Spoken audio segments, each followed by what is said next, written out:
You can't hear me? I can hear you, but it's just How maybe about my now? How ears are about how about closed. how about how about now? You sound good. Sound good? The voices in Sound my head nice? sound loud because there's so many people that's so emotional about this motherfucking topic Ooh. Oh, this is in my gonna be a head. good one.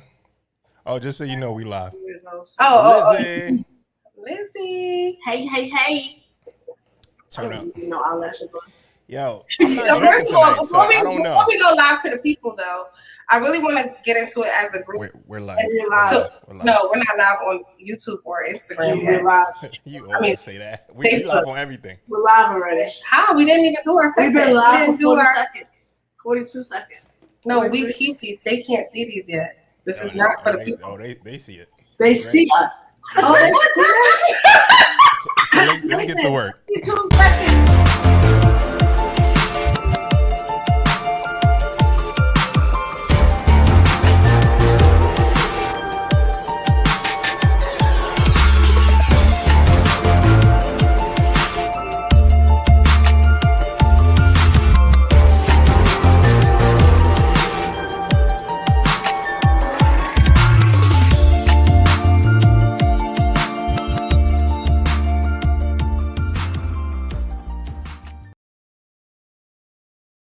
Okay. Got it. 22 Yes, seconds. sir. Mason. And we are back with another one. Actually, a special one. And as always, it's your favorite Mason. And you already know it's Corey motherfucking D's. And Miss Lizzie, baby. Welcome to Hush Your Mouth, guys. Special edition. Special edition Ain't just a because regular hush your mouth. Surprise pop-ups. surprise pop-ups pop out because when it's time to go, we be TDG. TDG. Train to go. Train. Oh God. Gotcha. So guys, it's been a very eventful week. And while today's in our normal episode, as we have already mentioned here on Hush Your Mouth, we're here because Hush Your Mouth is one full of surprises, like always, right? And because I just felt so passionately about the things that have occurred. Friday set my weekend off, and basically it set me out. It set me out on a mission. I was very affected by the events that occurred on this past Friday. So I don't know if I should start with the good, the bad, or the latter. But what I do know is I want to start with our usual mental health check-in because that's important. Before we get into all the real nitty-gritty details, let's get into our mental health. Mason, how are you? Well, I'm good. It's been a long weekend. As you mentioned, Friday was a mix of emotions. Friday was a lot of things. 25th anniversary of Reasonable Doubt, Hove, Brooklyn's finest. Okay. So that was a good way to start it off. Sadly, it was also Michael Jackson's passing. So that was also this Friday as well. So it's the anniversary of that. So Sleep in peace, Michael. And then yes, sleep in peace. Greatest performer ever, bar none. You can argue with your mother. So that is how Friday started, and then towards the end of the day, we also had the verdict, which we'll jump into. So, mix of emotions on Friday, a lot of things all over the place. Lizzie, how you doing? How you feeling? I'm okay. I don't want to say I haven't had an eventful weekend, but you had an eventful weekend. Mentally, I'm here. That's the best way to say it. I'm not happy, mad, sad, any of those things, but I'm here. Here. You're just present. You just call my name, I'll put my hand up. Corey, how you doing? How you feeling? Well, let me tell y'all, okay?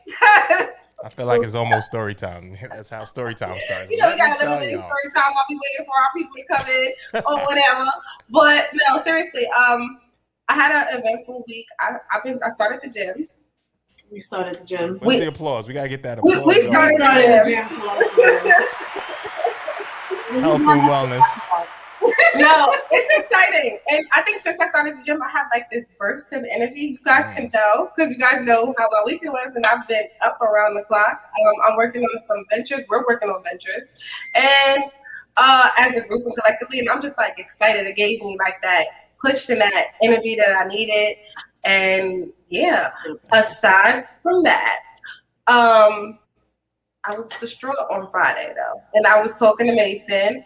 I was talking to Miss Lizzie Baby, and I was emotional about that. It kind of like set my day off a little bit about the things that happened on Friday. What happened on Friday? Let's talk briefly about it. Derek Chauvin was sentenced to 22 and a half years after the murder of George Floyd. I was like, what? That wasn't what I was expecting. I mean, well, what could I have expected for real, though, right? That was my question. What should you have expected? Because really, there's been times where people weren't even found guilty. I didn't even expect. So it's like in one instance, it's kind of like we should be grateful, but is that the word that I want to use? That we should be grateful that we had something versus a nothing. But the something is not enough. But the something is just simply not enough for me. For anybody. I'm pretty sure you're not the only person who feels like this. So I was hurt. I'm sure you're not the only person, like Lizzie just said, that felt like that. I'm sure everyone felt like that. I think the emotion of it, and that's why we decided not to do it on Friday, like you said. Because I would have been there was a long conversation about doing a show right away, and we got to say something. We got to use our platform, and cooler heads prevailed, and we decided to hold on, wait, and sleep on it, and have a couple of nights and a couple of drinks, and a lot of drinks, and come a little bit more prepared. A lot of drinks for some of us. For you, Lizzie. I'm drinking water. We're just sleep. We're just sleep. Wait, listen, the level of drunk that I've been this weekend is that. Okay. I don't know how or who be driving me home. It's God. It has to be God. On the camera, on the loud, yes, and imprisonment. It's okay. Let's not snitch on ourselves. Would you like to know What? Mason, would you like to know where I woke up at 3:40 this morning? In my car. I was home though. But I was in my car. Sweet. I'm glad you made it home. I'm glad that you made it home. God definitely had you covered by, as my mom would say, the blood of Jesus. The blood of Jesus. Oh boy. So that's why I'm not drinking tonight, guys. I'm no cup, no nothing. Can I get a water? Wow. Are you drinking, Mason? This may be the sober podcast because I'm literally drinking water. Oh, I need a water. So, I'm the one with the room. Who's drinking? You're drinking, Corey? No. Nah, something's in that cup. What's in that cup? What we doing? It's a bowl of happiness in this motherfucking cup. But anyway, because I need to be like. Anyway, all right. So obviously, like he said, we talked about this. It was like we all felt our different emotions. We needed to sit on it, and then greatness came about, and we decided to definitely use this platform. So let's just jump straight into our topic, which is America through our lenses. Who's better to talk about it than the people who know about it to talk about it? So, we have a guest today as well. Yeah. It's my friend Aaliyah. Her Instagram is @AA. No, isn't it? Wait, no, her? No, I'm not saying. Is she coming on now? Yeah, she's coming on now. She said. I was waiting for the introduction. Oh, my friend Aaliyah. Hello. So a little magic. Welcome to Hush Your Mouth. Welcome. Hey, Aaliyah. My first friend other than Corey. Thanks for having me. Welcome to Hush Your Mouth. So how, let's do a mental health check-in with you. How has your weekend been, or your week been? That's a normal thing that we do here on Hush Your Mouth. And what Okay, put you on so that show? the, the irony of it is I had to work at like 6 a.m. Friday. I woke up in the worst feeling, like I feel like I cannot go in today. I was like, there's something, I just can't do it. And then he was sentenced later in the day, and it was like, whoa. It was Right. like I had the emotions before it even happened. Mm. And then it was Were gone. you But other than that, were you keeping up with the fact that he was to be sentenced on that day already? Like, where did you feel? not really. Oh, you didn't know. So So it just like you had a feeling. the last time I checked in with the status of the trial was right after the verdict of him being guilty was given out. Because I'm doing a summer course in college, and it's like 6 weeks, so I've been heavy in that right now. Okay.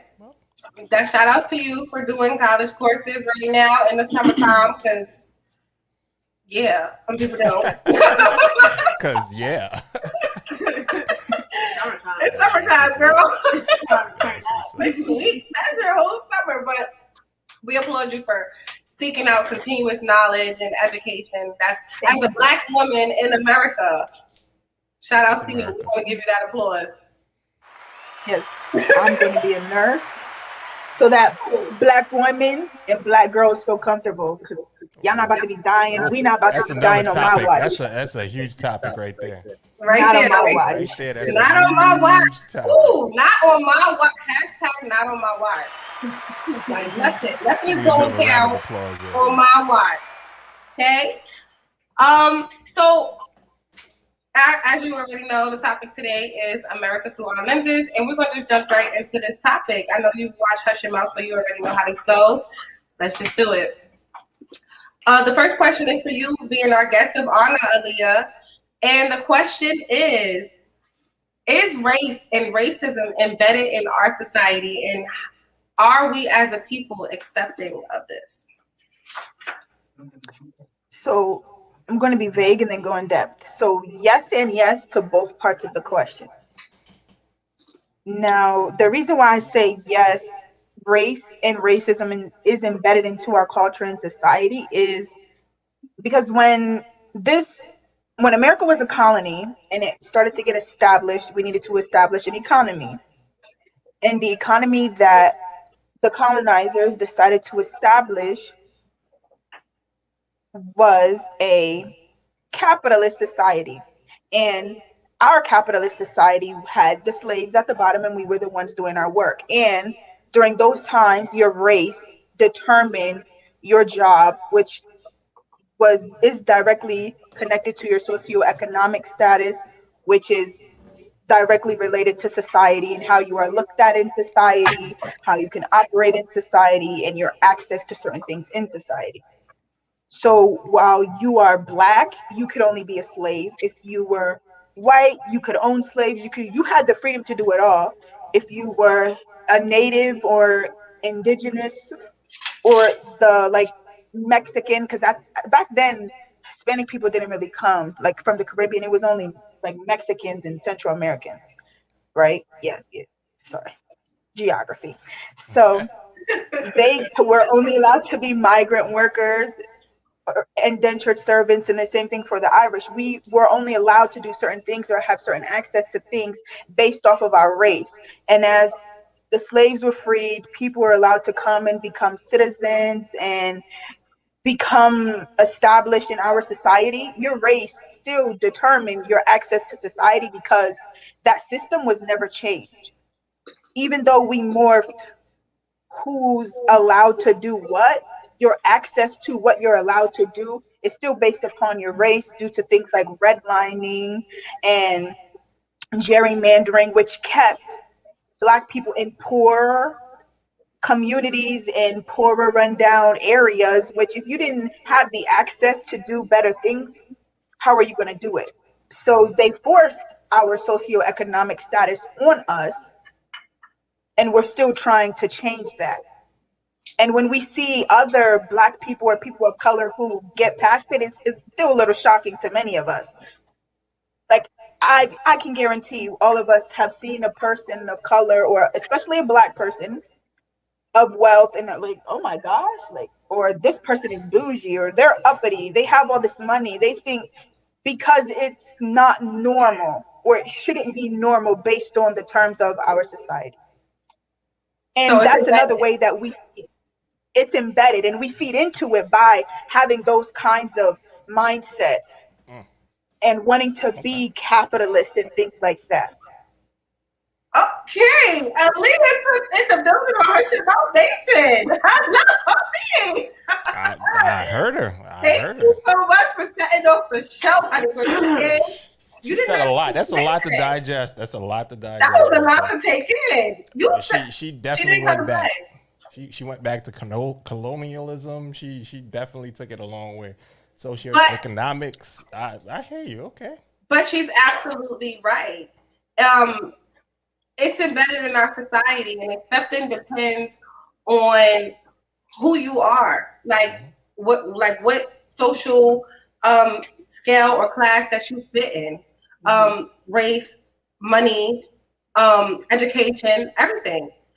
Um, some of us are aware of it. Some of us turn the other cheek to it. Some of us are comfortable with it, and it doesn't even bother us. That's like That's like the biggest thing now. Because because it's been that way for so long, it's like it's just normal for it to be that way. right. See, let me jump in. Just not to interrupt, but I think that the comfort level is the defeatism. I think that it's not so much comfort; it's defeated. It's saying that there's nothing I can do to improve anything.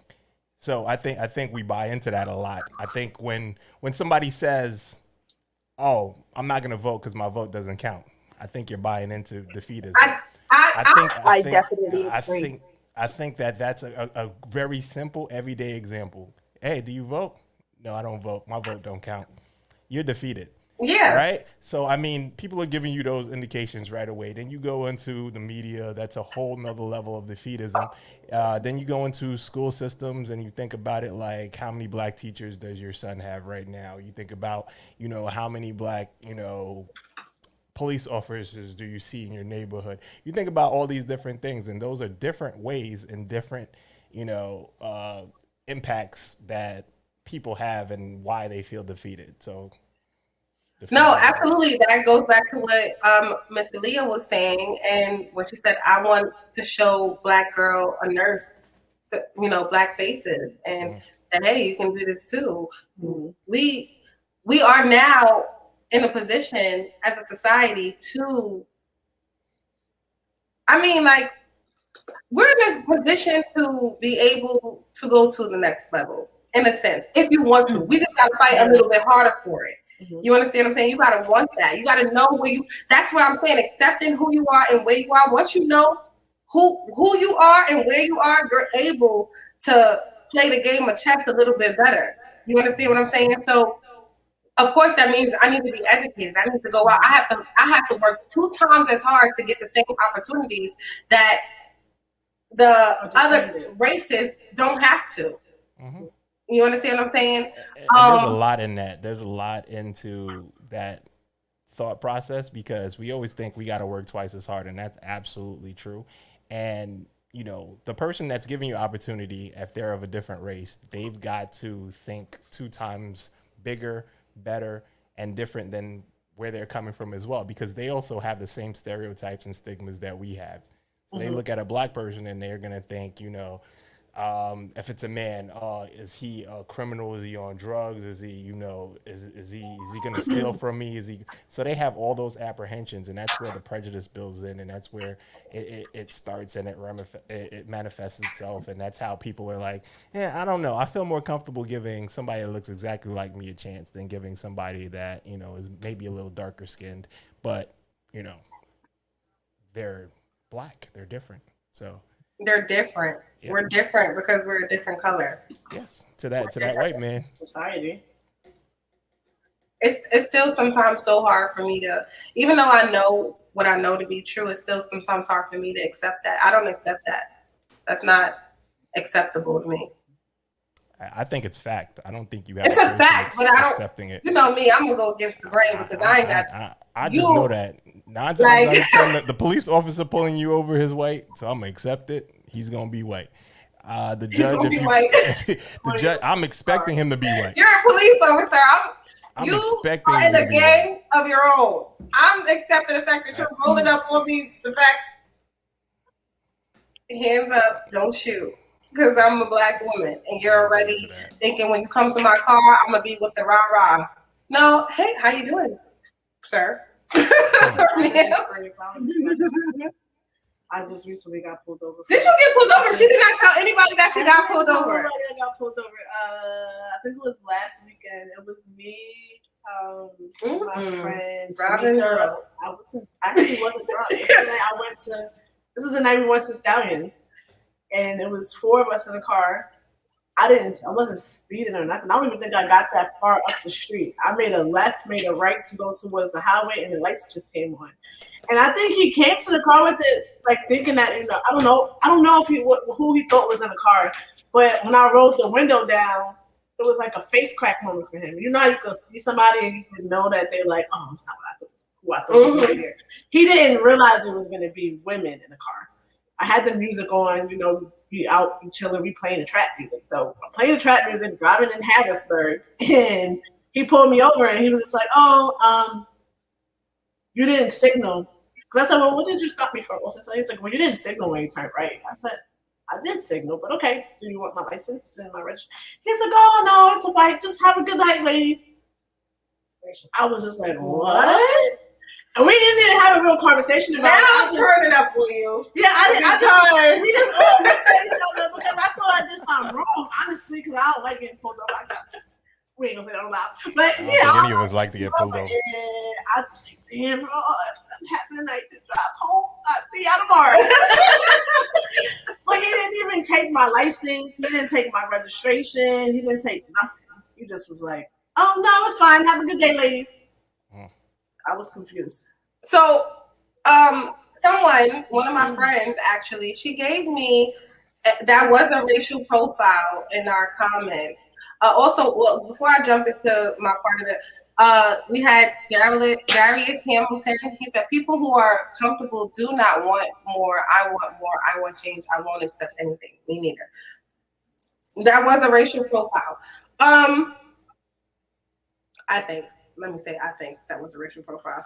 But we have a card, right? Something that people don't know, because we all didn't know about it until one of my friends actually told me about it. She's definitely heavy into the Black Lives Matter. She is a white woman, but I call her my little Oreo chocolate because she's for our community and for our people. And just by her doing so, she's suffered a lot of consequences behind it, like people actually trying to be like against her, like people of her own color, like coming against her, like I think because people that are, I'm like people. I don't want to say white people. People who are not of black. Do you say? I don't know. You know what I meant to say. You know what I'm trying to say. People who are not part of this community, they are comfortable with things being the way that they are. They don't want us to realize who and what we are. Because then I disagree. I don't completely. But I feel like there are people who are comfortable with how things are. No. I think there are people. I think they are people, but I think that there's definitely a very vocal set of people that I want to give credit to, who are white, who are fighting and who are marching and who are. If you look a year ago, there was times where it was a line of white people that stood in between police and their black counterparts. And shout outs to those people for being brave and standing up, because it's when they're able to accept that they do have a privilege that we don't have, that they're able to help us make changes. And I think that that's the conversation that me and my friend have. She understands, her as a white woman, the privilege that she has over us just because of the color of her skin. She doesn't think it's right, but she'll use that those goes back to the people that I love, the people for the Underground Railroad who was taking them bullets for us. We love y'all. I got to be a little bit like silly during my show, but so I struggle with this sometimes. I'm trying to figure out. I know I'm not racist, and I know. Let me just be clear. I'm not racist at all. I'm just aware of who I am as a Black woman in society, or who they view me as. You understand? So I said that this. Me and my cousin were having a conversation, and I said that this was racist, and she said it was not. Right? So I was working at a job, and it was Black History Month. They had someone come in and speak encouragement to the children and stuff like that. But what did they serve at this event? They served not chicken. No, come on, let me tell you what they served us. They served us chicken and watermelons. No, chicken. That's what they did at IKEA, but I'm the macaroni and cheese, collard greens, watermelon, and Kool-Aid. First of all, I was upset. That was definitely racial. I was actually really offended. I was offended.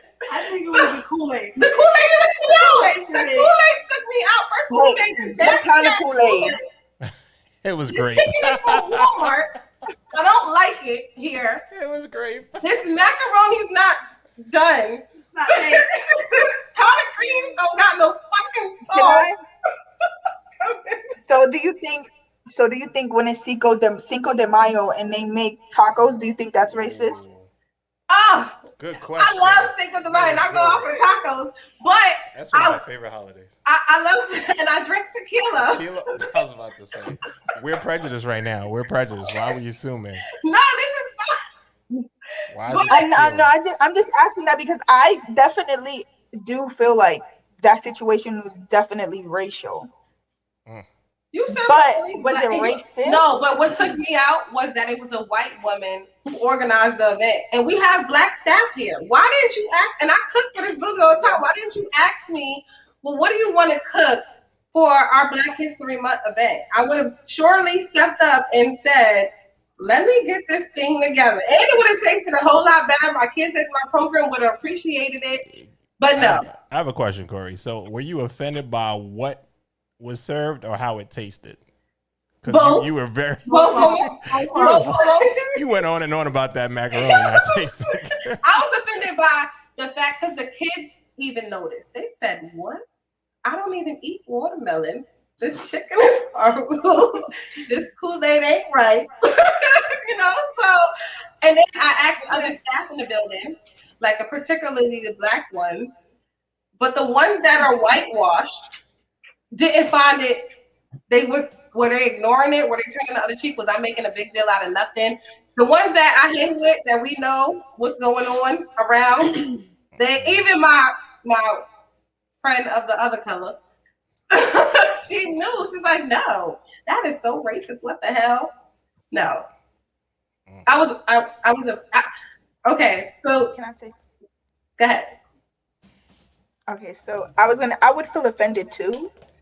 The reason why because those specific dishes that they served, I would have felt offended because all of those specific dishes have a negative stereotype connected to them.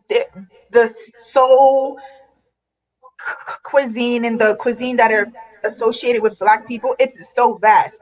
We have all these different foods that we eat, but you pick the ones that have all these most nasty, negative Black people love stereotypes and associations connected to them.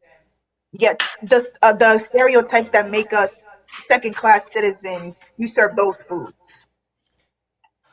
See, that wouldn't feel right with me. I got a different take. I think that sometimes you got to educate your peers, and there's a big debate: whose responsibility is it to educate the white man, or whose responsibility is it to educate and culture other cultures about your culture? So it's a whole thing. Why should I teach white people how to treat Black people?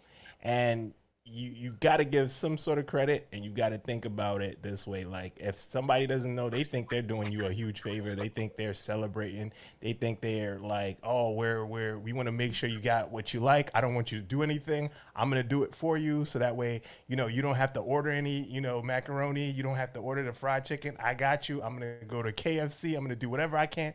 And you gotta pull them back, because there's some over enthusiasm sometimes. I don't know if that's your situation, but I know I've been in corporate offices, and it's not even that they're thinking that they're being, prejudiced, or they're being racial about it. They think that they're doing for you whatever they can do, and they're actually not. So sometimes it's like, nah, that's not what you should be doing. So I agree.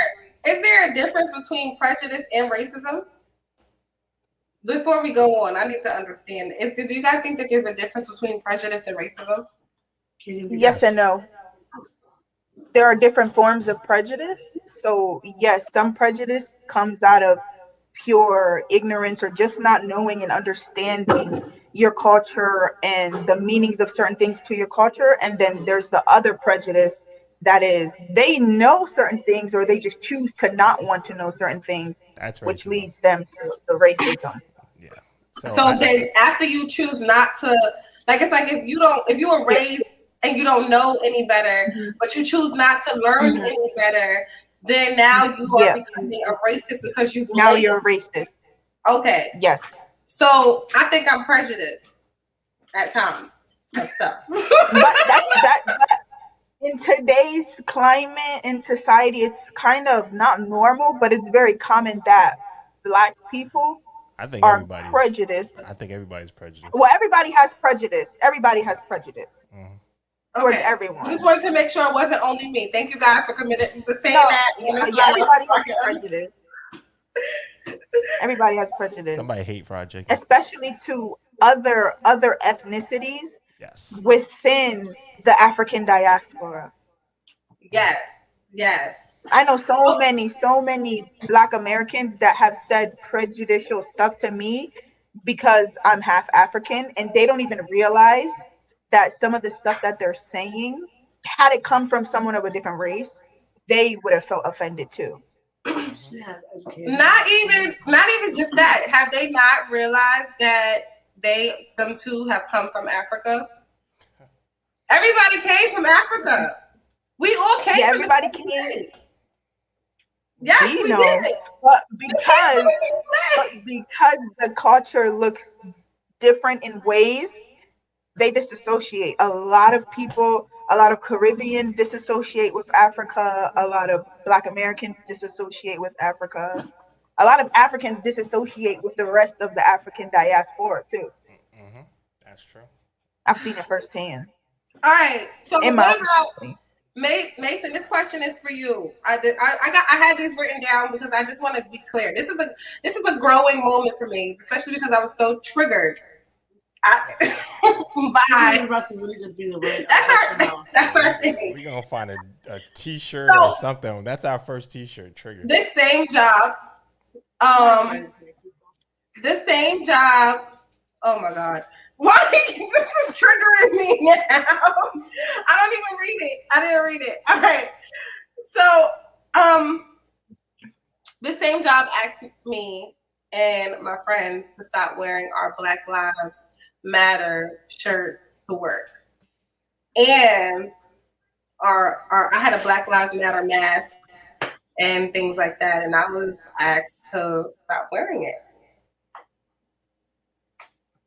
My white friend was asked to stop wearing it as well. Do you feel like that was a racist thing? So I'm trying to figure out, because I called them racist. Like, this racist. I'm still wearing it, and y'all know I ain't got no behavior, so I was still wearing it to work. So was it racist? I don't want to say something that was racist, like from the person who said like a supervisor or something. They sent in a Black supervisor to tell me. Okay, that might have been something there, but I know that a lot of people, Black Lives Matter and what it stands for. They always get y'all supervisors to do the dirty work. They said, "Look at you, what you saying?" I've been on that end. I've been the manager that has to have those conversations Which is why I because wanted to ask you from an HR standpoint and as well as, yeah, What would be the reason why you could not wear Black Lives Matter to work? yeah, from a Black Lives Matter is seen as different things to different people. To other countries, other ethnicities, it's seen as more of a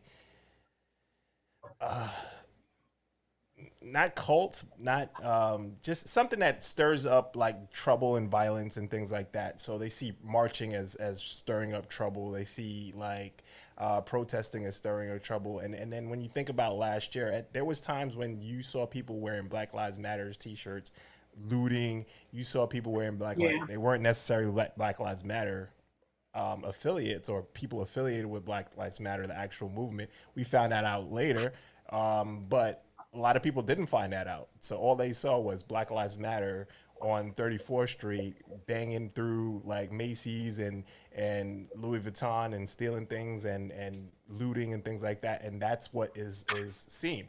If you look at Fox News versus CNN's coverage of the same exact event, you'd be shocked at how different the exact same footage is seen, viewed, and commented on. but that's because media plays a really big part on how Black people are perceived in itself. Period. Yeah. I was talking So to about. answer your question, just to answer your question, so Okay. Black Lives Matter is seen differently by different people. So in order for it to, companies want to stay neutral, they want to stay, or just, you know, any type of facility, they want to stay neutral. So if you're Right. in the public sector, you want to stay as neutral as possible. If you're in the private sector, you want to stay as neutral as possible. You want to support the right things, but only so far. So you don't want to offend your consumer. You don't want to offend, because there are still consumers that are seeing Fox and are thinking, hey, so you're, supporting the anarchist. And when you say that, it's like, well, no, we're not. But that's how they see Black Lives Matter. Right. As Sativa Indigo said, they said because it's controversial, which is the reasoning behind why they asked us to not wear it to work. It's controversial, it's political, and it. What I don't work in a public setting. I work in a more like combined setting. So yeah, that's basically what happened. Um, to protect their beliefs and or just beliefs of people who may work there. They didn't want to offend anyone. But I was trying to piggyback off of what you said. Hold on, Aaliyah, I see you. Basically the media. The media portrayed so I had a friend who lost their relative, and the way that they portrayed the man in the paper about his death was absurd. They said like he was an ex-con. They brought up all the bad things that the person may have did in their life, whether it was 15 years ago, 20 years ago, or 2 days ago. That's how they portrayed this man, as if the death or the killing wasn't as important. They'll try to bring up and when I went into the research on the writer who writes these particular posts for this particular newspaper, he was a ex-cop and he's also a white man. And I was like, oh, that's why he's portraying these people to be this way. I looked up several different articles by him, and they all were worded the same in reference to a black man or black men. I was like, look at the fucking media again. Which also goes into what we're talking about here today. As far as Derek Chapman only getting 22 and a half years, it's because people are watching. We're watching. The world is watching. The entire world. The footage was seen. The evidence is there. He had to be made an example of. Aaliyah, you had something that you wanted to say, sweetheart? Yeah. So I was going to say, I think that you could look at it from both ways. Your job told you to not wear anything that has to do with Black Lives Matter anymore, maybe to stay neutral. They also could have did it because if someone with opposing views from you saw, okay, well, she's allowed to wear her Black Lives Matter, well, I'm going to come in and wear my Confederate flag because that means something to me. Mm-hmm. So I think like them telling you just no one can wear anything of that sort, anything political, it would have saved possible future problems because like you guys said, to some people Black Lives Matter is extremist, and you would have had the polar opposite of the Black Lives Matter extremists probably trying to do the same thing. Right. But I see Sativa Indigo, he said like not all Black people are African, like not all Spanish people are Mexican. All Black people have roots to Africa. Whether we were born in another country, our ancestry will lead back to Africa somewhere, somehow. And Spanish people come, well, if we're being okay, not, Spanish is a language in a country, but if you're talking about Hispanic people and people of the I was Hispanic. just Latinx about to say. community, they have origins from the indigenous people who lived in the Americas, African ancestry, and European ancestry. We understand that not all Hispanic people are Mexican. We didn't say that, but acknowledging that all people who have Black or any kind of gene that is tied to the Black race, they have origins in Africa, because Black people come from Africa originally before we were snatched and sold off. We were in Africa. Mason, give my girl. When I say, We gotta give my girl a round of applause. Hold on. I want to say this real quick because I was really sitting over here. Cause I know y'all know I said this before. These type of topics, I'm over here just learning from y'all. Cause I don't read stuff. I don't be like, educating myself like I should. So I was sitting here like, oh my God, I'm trying to read this and answer the questions. Who can I call right now? Or who can I like talk to that's gonna help me understand how I want to put my words together? And my head said, ding, ding, ding, Aaliyah. Where is she at? Because I know my girl's gonna come on here and she's gonna tell y'all how and show y'all how she's very well like educated in this type of field and on this type of thing. She's very passionate about it. We used to work together, so we used to talk about it a lot. So yeah. Thank you, Leah. I think you said some things. We have a lot of comments going on. Let's jump into the comments. I know, Mason, you were pulling them on the screen. I don't even know. Are they? Let's jump into the second question. How do you, as an individual, process your own development of racial identity? Mason. See, for me, give me some clarity on that. What do you mean by that? How do I process my own development of racial identity? How do I develop myself as being Black? Because, like, how do you?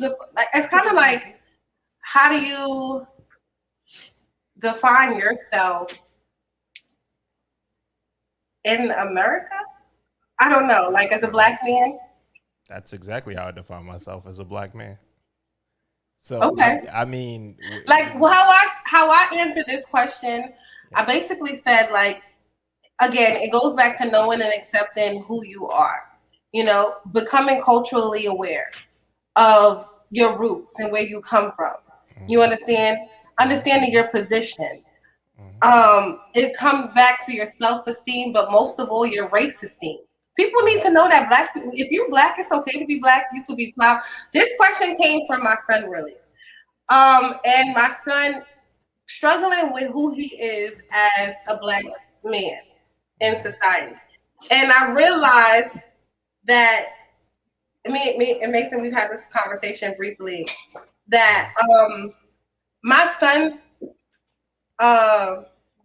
awareness isn't as mine was as I was growing up. I grew up, my grandparents were always talking to me about being a successful Black woman in today's society. My grandfather was a war veteran. And my grandma, she used to call us like, you're a pretty colored girl. But she also used to say things like, you, where's your face paint at? And as I got older, I was like, I don't know if I really like that. I don't like that you say face paint because I think of whitewash. I don't like the fact that you call me a colored girl. I'm not colored. I'm just a beautiful girl, So where did I get those things from? It came from me educating myself and being proud to be Black, knowing that my people come from greatness and I come from nothing less than greatness. as a Black woman. We come in all different shapes, sizes, and we are all beautiful because we are all made beautifully. Duh. I know who I am and where I come from. I come from good stock. So I know my family's been educated. You know what I mean? Things like that. So that's what, I don't know if that can give you an insight further into the question and how I answered it. I mean, for me, I think individually, we should all be proud of who we are. I think if you are white and Irish, you should know about your history and know about where you come from, and be proud of that. And I think that that shouldn't take away from Black people being proud of being Black. It shouldn't take away from me being proud that I come from African ancestry, or my parents were born in Jamaica. I was born in Jamaica. Like, we could talk about that. Like, it's something to be proud of. It's something that it's who I am. It's what I am. It's what brought me to where I am today. And we always talk about this. Your experiences are who and what makes you who you are today. So you should be proud of that. I think everyone should have that type of pride in themselves. And I don't think that that pride should, be offensive to other people, as well as I don't think that that pride should, be stopped because you shouldn't feel good about yourself. So I think that everyone has a right to feel good about themselves and know where they come from. And I think it's important for you to know where you come from, because you can't know where you're going. It's a saying. You don't know where you can't know where you're going if you don't. Unless you know you've been. Exactly. Right. Exactly. So I believe that in the civil rights movement, I think about that. So when in the South, for instance, in Georgia, they changed laws after the Democrats took over 2 of the Senate seats. Immediately they changed laws that disenfranchised the people that put those Democrats into office. So that's a quick example of, you got to know how prejudice, or how Georgia's roots, how deep into the South that is, and how, the where that is coming from, basically. So you got to think, okay, now we know where it's coming from. How do we stop it? How do we unite? How do we, the same voters figure out, hey, listen, this is what's happening, and hold those politicians accountable, because there's somebody that made those laws. There's somebody that you either voted for or your neighbor voted for that decided that this was a good idea to disenfranchise you. So I say all that to say this: if you don't know what's going on, and you don't know yourself, and you don't know what side you fall on, you're gonna end up screwed. Yeah. Short of it. Before we jump into you guys' opinion, I just wanted to have a question. My curiosity gets the best of me. Did you guys do any of your ancestry, or did you guys ever do 23andMe to see where you guys actually, like, where you are rooted? I've done mine. I'm looking to do mine because I'm trying to figure out completely where I'm from. This has definitely been a thing of me recently. I've definitely been finding myself. I've been through a lot over these last couple of years. So I'm definitely in a space where I want to know who, what, when, where, and why. So Corey definitely suggested that I try to do this 23andMe, is what it's called, and figure out, who exactly are my ancestors, or who I'm related to, and maybe connect with people who I don't currently already know. Let me tell you something. 23andMe, I got cousins now. We got a relationship because we got the same bloodline. I hit the people up on Facebook like, hey, it says that you are my cousin. Like, I don't know, but let's get to know each other, because apparently somewhere down the line, who do you know that has us connected? Because it's so sad that we are one of the cultures that do not know who we are, who we're related to. You could be walking past your cousin, your brother. It is so... That's horrible. That's horrible. When I tell you all of the people that came up, I got all these white people on there that I was like, it says that we got this amount of 23% of the same blood. That's not a lot, but it's a lot. Because I don't know you, sir. And you don't look like me. Aaliyah. Aaliyah. Sorry. Oh wait, you want to know how I define myself? Yes. How do you, as an individual, process your own development of racial identity? So, for me, I remember learning about my race very, very young because of school, not actually my family. Like I knew that I was black because my mom always told her like we're black. You are a black girl. You're going to become a strong black woman, a beautiful black woman. But I didn't learn what that meant until I went to school. And when I went to school, that's when I learned I'm dark. I'm the darkest person in this class. I get picked on because I'm dark. People judge me because I'm dark. People don't want to be my friend because I'm dark. That's when I learned, like, that's when I learned what my race meant and how to overcome that. Because at home, I was taught to be proud of who I am. My mom made me, my big sister, and my little sister watch Roots from start to Oh, finish. And we had to, she made us watch it so we could see and understand what having ancestors in America meant then and where we are now, what that means being black.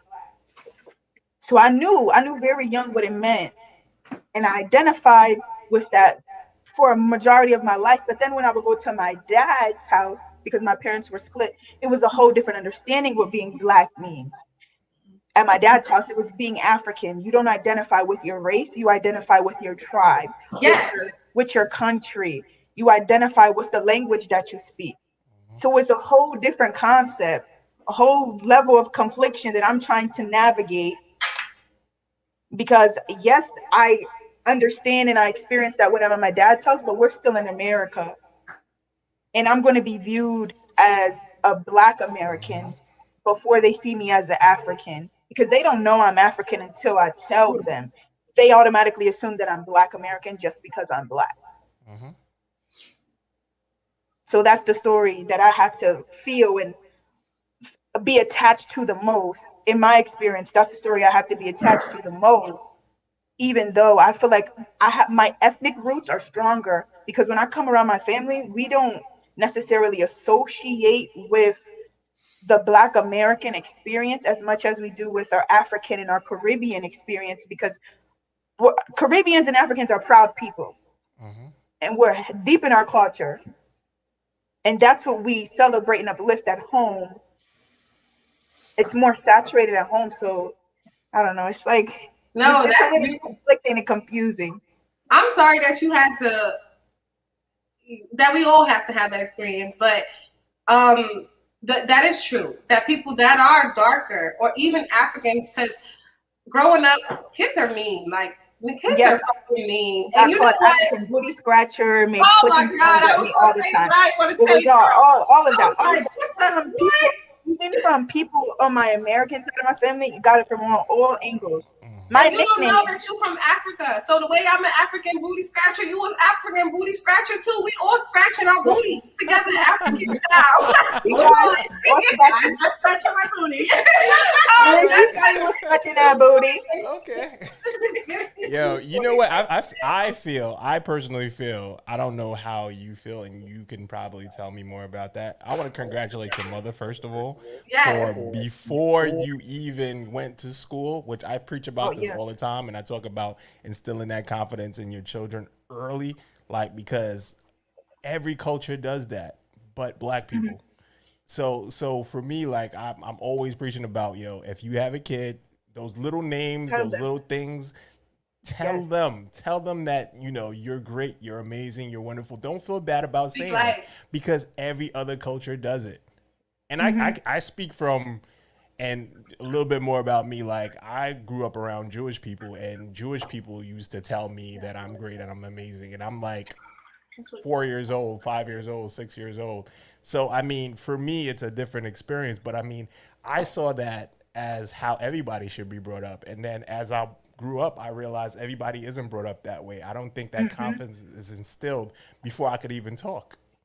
And I think that your mother should be commended for instilling that confidence in you because it made you the person you are today. You wouldn't be as confident having this conversation, be as intellectual as you are because of that strong foundation. That's why I feel like you speak like this and you are viewing things he's like that. And you educated. could have gone through Like that teasing a lot better than most because you Yeah. already had that It confidence. is. That was what But that's just my opinion. No, absolutely, Thank absolutely. you. We have we Give her a have round of applause, It's see your a mom. lot of money. we have a lot of It's a comments, lot and going we on. want to jump into this because I see all of this. Oh It's a yeah, lot I going haven't been on. looking at the comments. I've just been listening. I No, I know, but we got it open when we see them.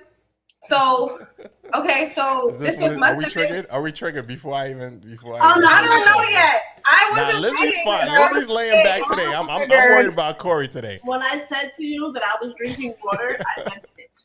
I I see. did not I'm want to drinking be water triggered too, today. but Not me though. I've definitely been dealing with a lot outside of hush your mouth. So I was like, yeah, I'm not going to drink today. Yesterday was the day. So I'm just going to have some water. So no, I'm good. We can definitely get into the comments. So let's go to Tropic Lucas 1036. He said they did it because they were low-key racist. They were letting people wear Blue Lives Matter things, and that's absolutely true. Mm-hmm. They were.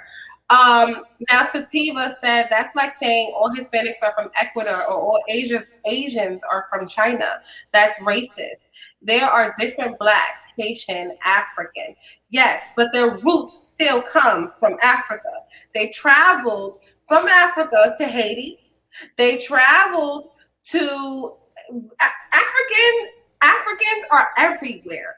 Understand that. If you travel, you know that Africans are actually everywhere. Asians, Caucasians, every ethnicity has migrated somewhere. But guess what? At one point now, we can start getting into science if you want to. The world was together, and then tectonic plates, separations. Now we have places, and now we have people who speak all different types of languages. Yes? Okay. So, yes. Wait, where you at? Alan Mason, where your I don't know where you at, but okay. I said Hispanic. This was to Aaliyah. Hispanic is not a language. Please don't speak for Latin people. Can I comment back? Can I reply back to that? Because their first comment said, that's like saying all Spanish people are Mexican. Yes. Then their comment after that said something about Hispanic people. Right. Their first comment said Spanish people, so I was replying to that. I know that Hispanic is not a language. Hispanic just means that the country you come from speaks Spanish. Latin, if you want to be talking technical. And then Latinx community refers to the people who are from Latin America, including Brazil. Latin doesn't necessarily mean that you speak Spanish. That just means you are from Latin America. Hispanic means that you speak Spanish. I know the difference. I'm very educated on the subject. I know the difference. Right, I wasn't trying to speak for Hispanic and Latin Sativa Indigo people. also said, because they didn't steal all black people from Africa. If you want to be technical, all people are indigenous coming from India. Okay, so you are actually right in an aspect of they didn't steal all black people, because technically, and I have this written down, in 1619, roughly about, we came over here voluntarily. 50 years later, when slavery began, is when they started commuting our people from Africa on slave ships. It started, though, actually because Africans were already enslaving our own people. Let's talk about it. But you are right in the aspect of, no, everybody didn't come here on a slave ship. Some people at first came voluntarily, but when the Caucasians realized how strong we are, how talented we are, how smart we are, how we can make something out of nothing, that's when they decided to enslave our people. And it happened. I learned this in a course this year in school, that once slavery didn't work with the indigenous people in America, the Portuguese tested slavery in Cabo Verde. And once they realized it worked, that's when they started transporting slaves to Brazil. You are right. And yeah, I know that not all of them were stolen. Some of them were sold by African kings and queens to the enslavers. I know that. But we still were ripped away from our land with ill intention. Okay, let's go to Tropic Lucas. I'm sorry, I'm just reading through the ones that need to be up there. Tropic Lucas, 1041. Most people don't know between that about 65 to 80% of all slaves were Native American Indian, and people from South Asia and China migrated from Africa. The northern climate took their melanin. Okay. I don't know about that. So I want to look into that. Do you know about that, Aaliyah? Wait, hold on. People from South Asia and China migrated from. So, yes. So, okay. So what I know is from the not the Great Migration, but the migration of human beings out of Africa. If you aren't familiar, the oldest life that we know began in Kenya because it was the perfect climate for Homo sapiens sapien to create themselves, or however we came about, your choice to believe. Life began in Kenya. Everyone migrated out. So yes, Southern East Asians, they are darker than more West. No, am I saying this right? So South She's Asians getting her are. geography together, guys. She got her map trying to right here. She's putting shit in places. South Asians are darker than Northern Asians because of migration. Yes, when they migrated north, they migrated further and further away from Africa and further away from the equator. So yeah, it would make sense that they are darker. Okay. So I want to know why most Black women hate women of other culture if they are so proud of their skin. Next.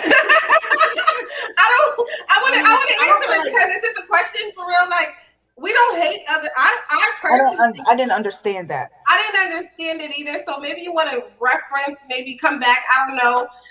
Tropic. Sativa, most of the sold prisoners of war slaves didn't make to America. They were dropped off in the Caribbean islands, South America, and various other places. The trip from Europe to America was not direct. Okay. I don't know that she's talking about Sativa. Okay, Tropic Lucas. Well, no, Sativa. Everyone should find out where their roots are and learn about their roots. Yes, absolutely. We agree. Tropic Lucas. Sativa. The government has been playing with Black family structure for centuries, sir. We don't hate our women. We are tricked into believing that we can't be united. Hello, somebody. Where Mason said that you are defeated before you even begin to fight because you was already taught that you can be defeated. It's over before the fight even starts. I didn't even give you the boxing gloves. I just threw you in the ring. That's the best way to say that. Darius Hamilton, the question probably should be, are you comfortable with being who you are? From skin color to who you are as a person, to yourself, to your family or friends. That was the identity question. Blackfoot Cherokee haven't figured out the African yet, or European, my great grandmother was mixed with. Okay, I don't know. Tropic Lucas, because they tell Black women they are less than because of the skin they are, just trying to protect the bullshit Black women were fed. Right. And it's bad in Georgia. I've heard the whites gang up on Democrats behind closed doors to sign these laws. The Republicans have full control over. Where did it go? Did you see that? Yeah, I'm not sure. Did it go to the bottom? I have no idea what just happened. I don't know what happened. Okay, guys, it's so many comments up there. I want to definitely say thank you to the viewers because y'all are definitely in tune tonight. Yeah, I mean, a lot of what we're reading is kind of out of context because as we were speaking, they were commenting, so it was kind of hard to go back and speak about what they were speaking about. So yeah, we can't get into all this. Some of it, you guys were directly like commenting on what we were saying, and it's kind of hard now it's hard now because you guys are like as passionate as we are. And we want to thank you guys for joining in the Hush Your Mouth today. This is a really great episode today, and I'm really excited about it. Let's jump to our next question. Lizzie baby. Who is the black man or woman in America? And Who is the black man or woman in America? I grew up with listening to my grandfather talk and my great grandparents. I was privileged enough to have like great grandparents and great great grandparents alive, um, growing up, and I'm so thankful for that. I was taught that the black woman and man in America, as my grandfather would say, is the lowest of the totem pole in America. You understand?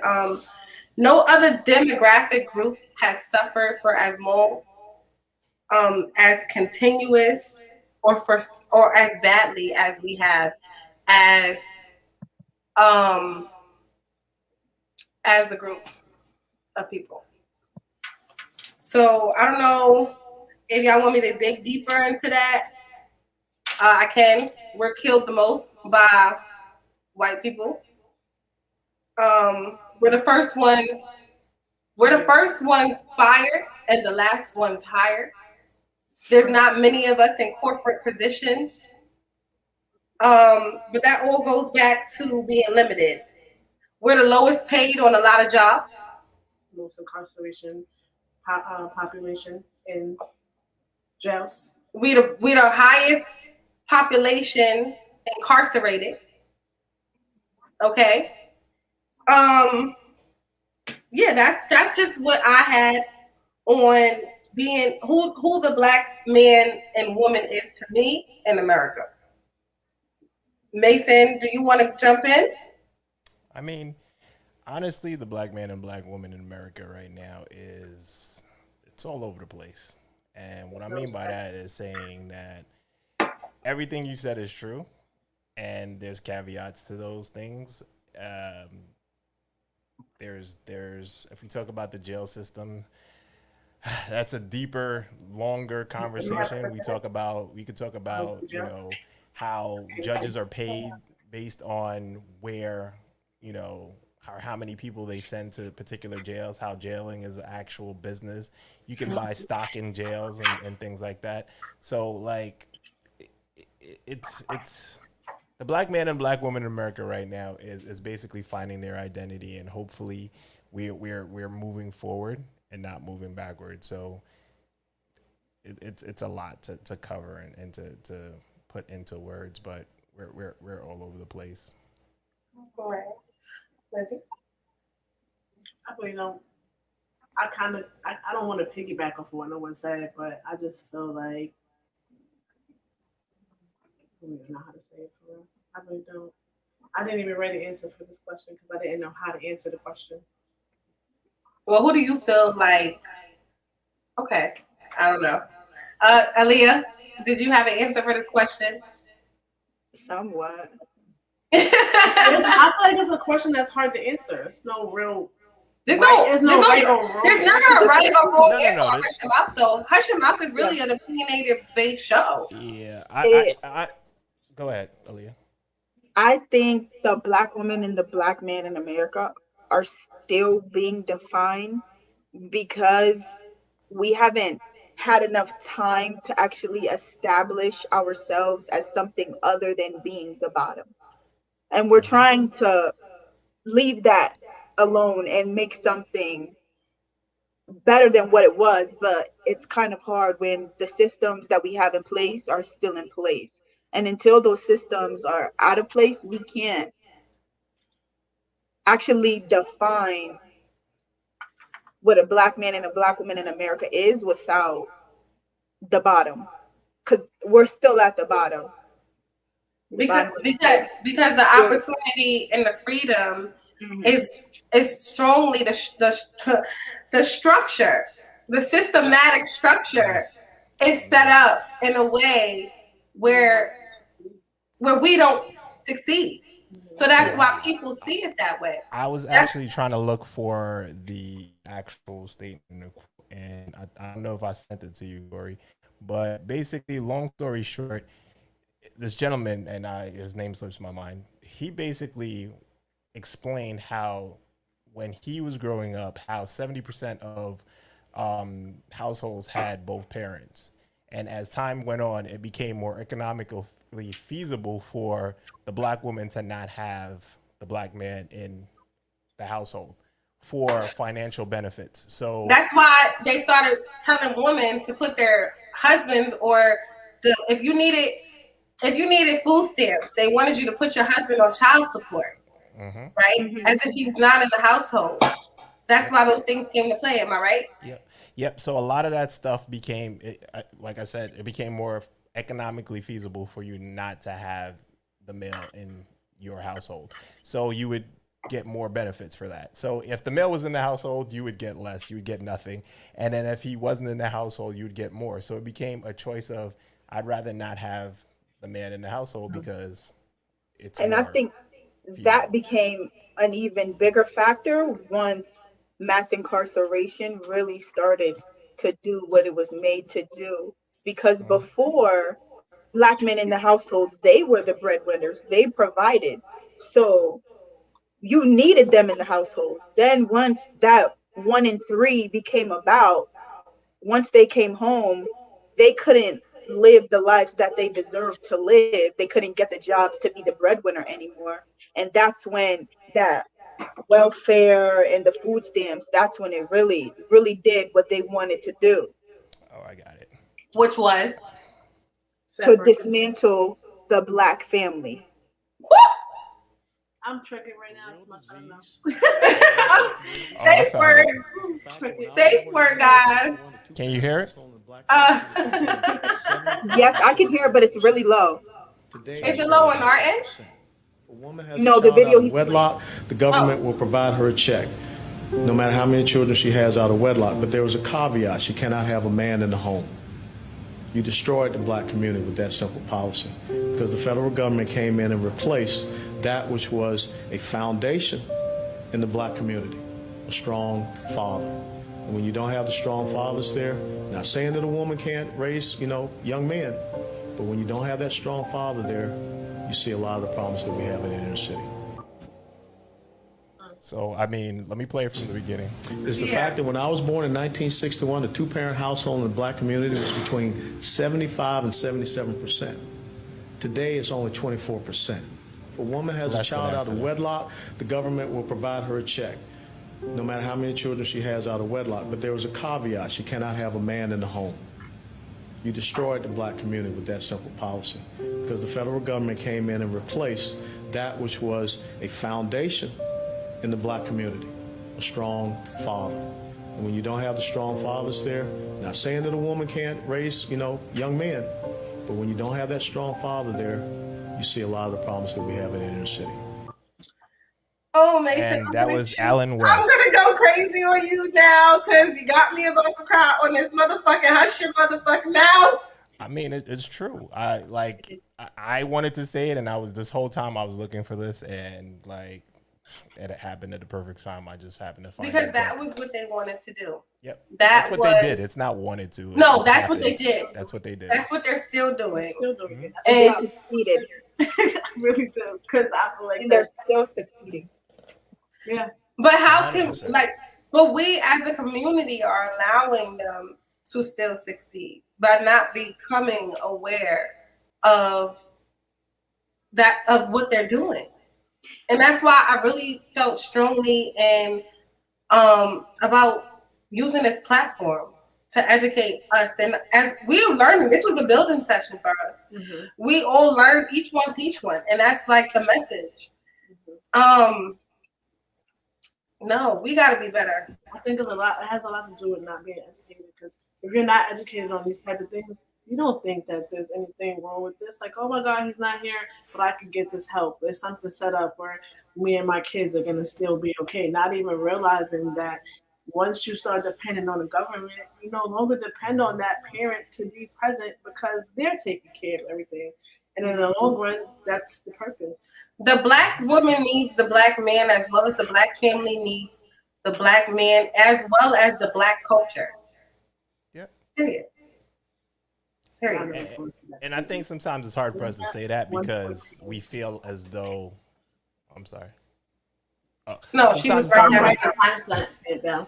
Yeah, sometimes it's hard for us to say that because it feels like, the wrong thing to say. But I think that it's said and it's done in every culture.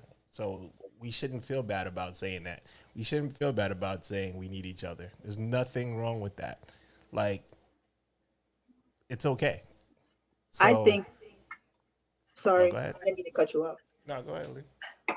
I was going to say, I think that it's became something that you don't say anymore because in Western society as a whole, our family values are changing. People are getting married less. People are just becoming single parents. Marriage isn't taken as seriously as it was.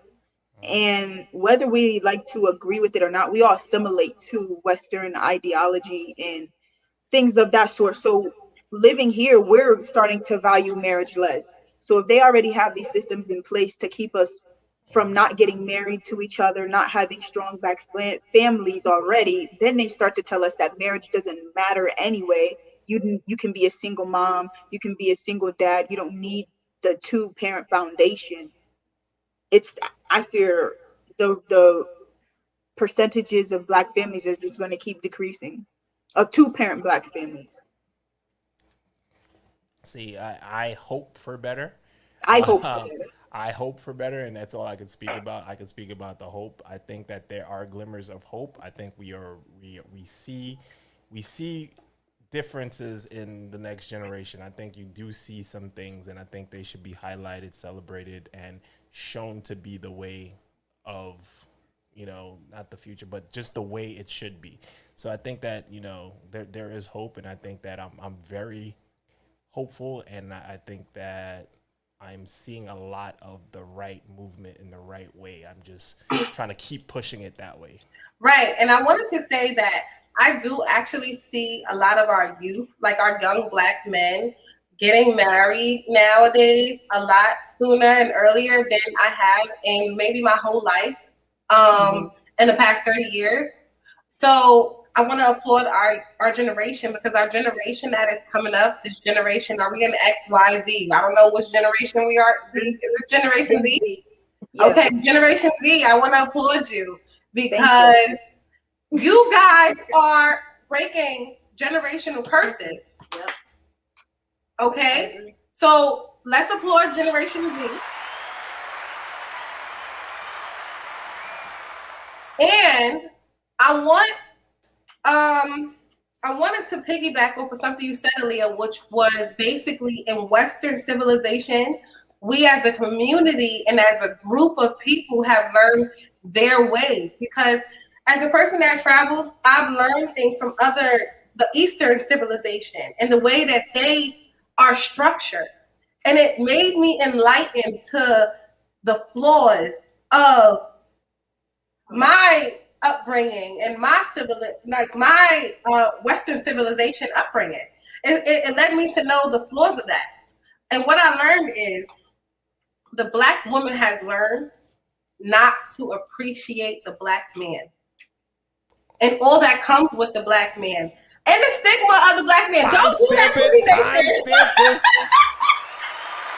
I don't even know. I don't know what button to press. Timestamp this. Since the timestamp of 0.00. Let me get you that on tape, Mason. That was at around 117. Oh man, look out for that reel. We Can I gotta play turn this devil's around in advocate? 24 hours, but god dang, we gotta get that reel. Go ahead, Can I girl. play devil's advocate? I think that once black women learn that, well, we're or believe that they don't need black men anymore, black men started to become self-fulfilling prophecies. Ooh, get deep in that. Jump into that, baby girl. Because as black women, I don't need you, you worthless. They became worthless. There's so many black men with so many different baby moms. They got a child in every state, child support on all of them, and they're not doing anything to teach their future generations that this is not the way. And the same thing for black women. Black women are telling you don't need no man, don't listen to no black man. And we're becoming these self-fulfilling prophecies, and we're not doing anything to change it. Right. So I think that the government put it in place and the black woman fell right for it. But I hope that black men will stop becoming self-fulfilling prophecies and remind black women that you do need us. We do need you. And black women unlearn that behavior that we don't need them, because we definitely do. Yeah. And we need to appreciate them and let them know that they need to be appreciated. Because if we're not, as a community, uplifting black men, how can we expect society to? We can't expect them. I don't know what's going on today. It's the water. I don't know if it's the water, but we're going to drink water from now on.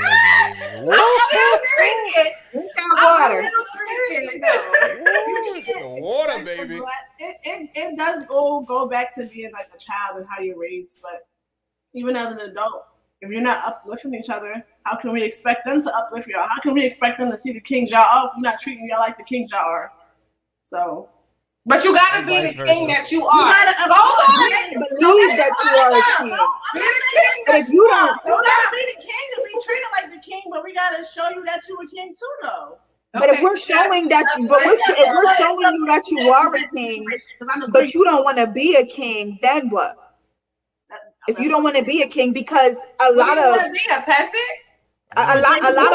men today are okay with being beta men. They're okay with their woman taking care of them. They're okay with, I don't need to be the breadwinner. She can take care of me. And we got to change that narrative. We have to change that narrative in terms of that shouldn't be the norm. It shouldn't.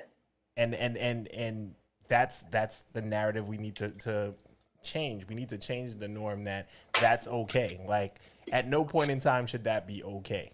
And we need, it starts with us. It starts with our interactions with whatever people we interact with, whether it's, peers, whether it's, fellow students, and having these conversations. That is not okay. And it's not okay, not because, for a woman, for a man, for some self-pride. You know what I'm saying? Like, you need to be able to say, I can stand on my own 2 feet as a man. Before you ever look for a woman, before you ever look for a queen, you got to be a king on your own.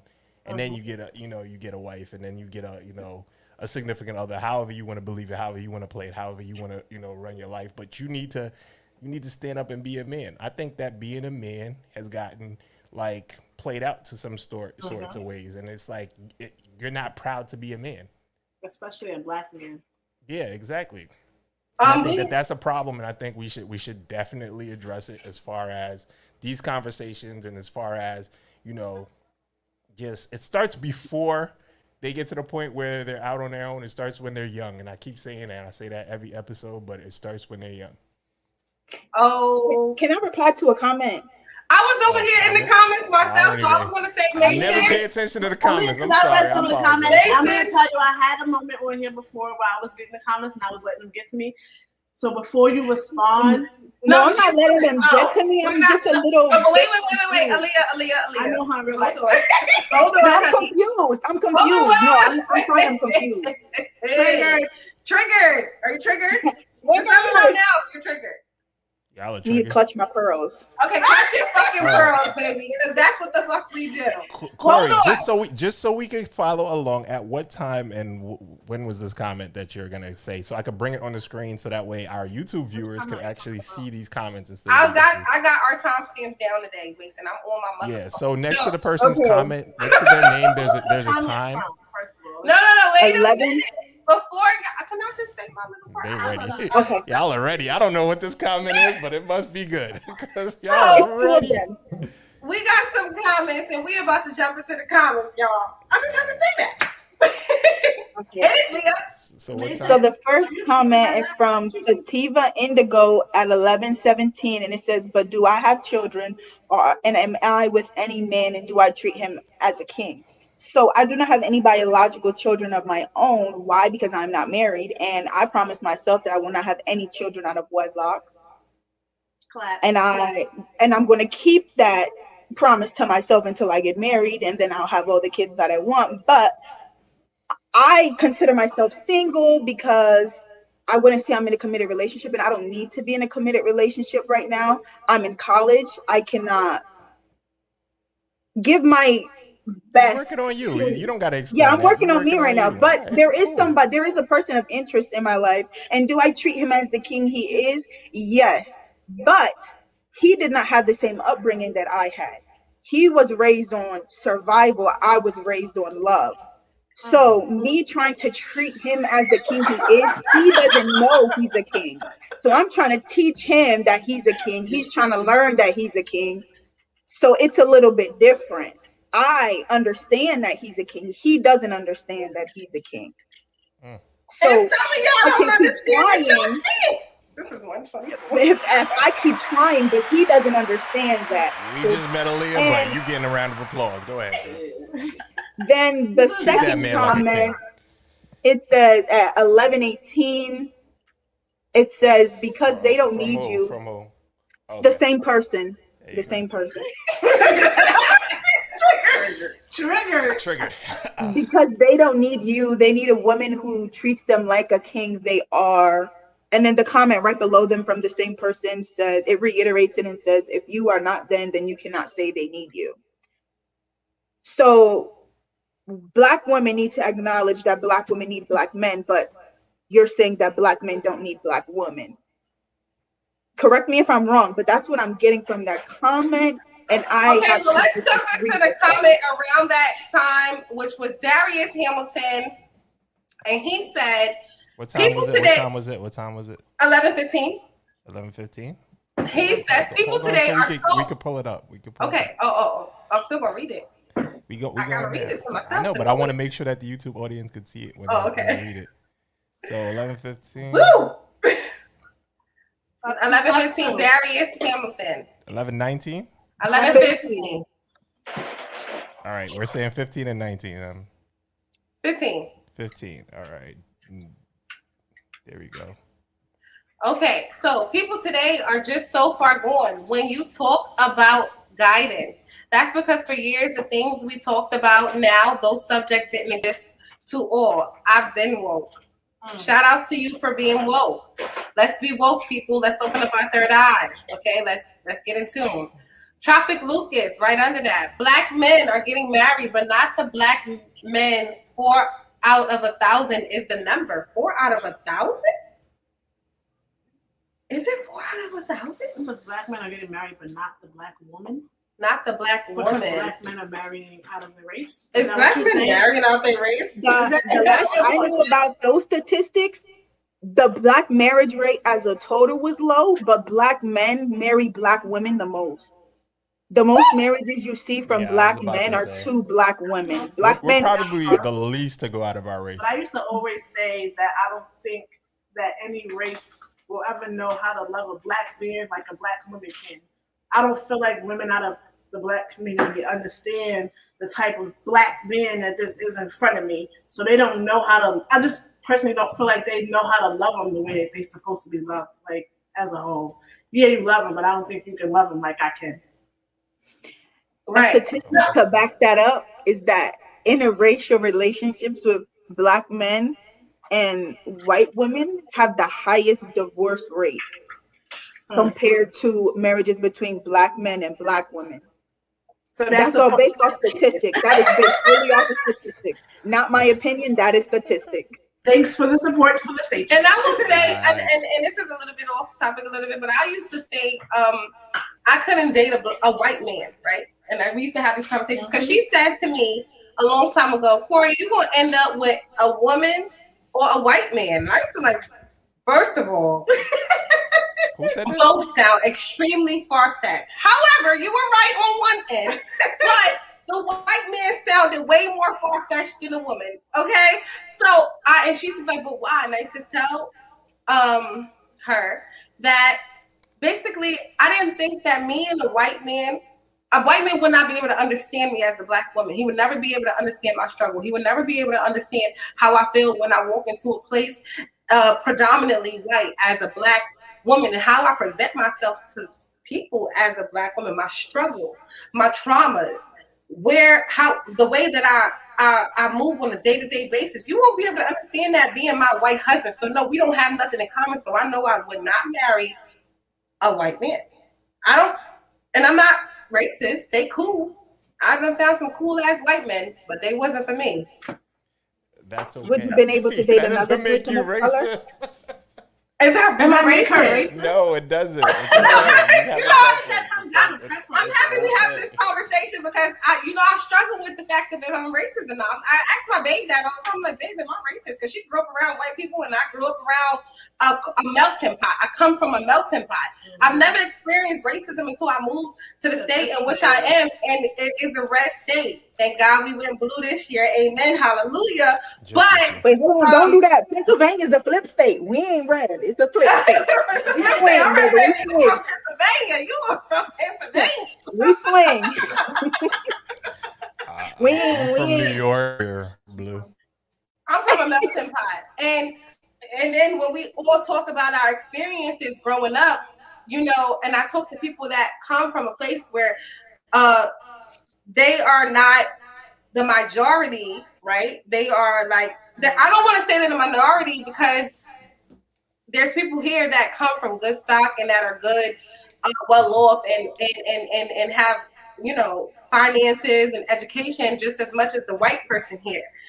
But for me, coming from a bigger city, it's not the same experience. Different dynamic. When people talk here, the things that people let slide as a black community here, I be like, I feel offended, and that's why I struggle all the time. Like, look, this is time. But you have to.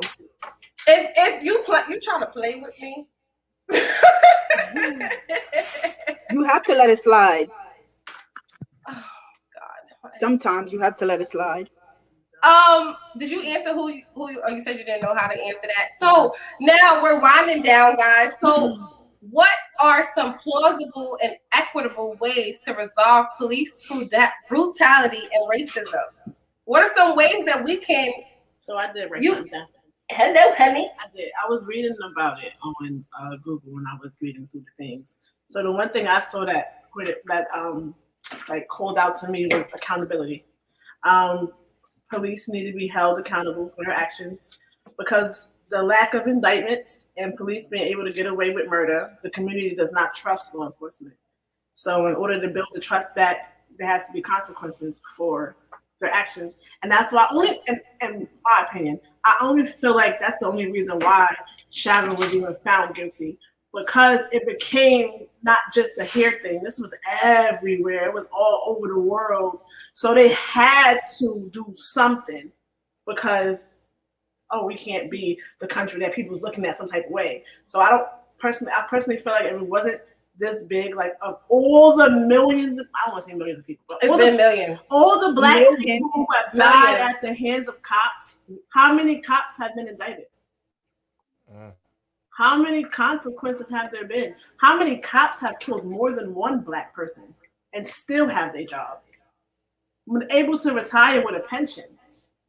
So I think that's because it wasn't so big as George Floyd. They didn't go out. Well, they did march, but not like they did when they killed George Floyd. George Floyd died on TV. People can go on the internet and find the video and look at it. So we have to do something. But that something is not enough because just a couple months later, another child was killed by another officer. So it's just like something that's going to keep going. But until there's some type of accountability, some type of reform, some type of something, training, whatever needs to be done within the police department itself, it's going to continue. Wow. Let's give Lizzie Baby an applause for showing up to the show.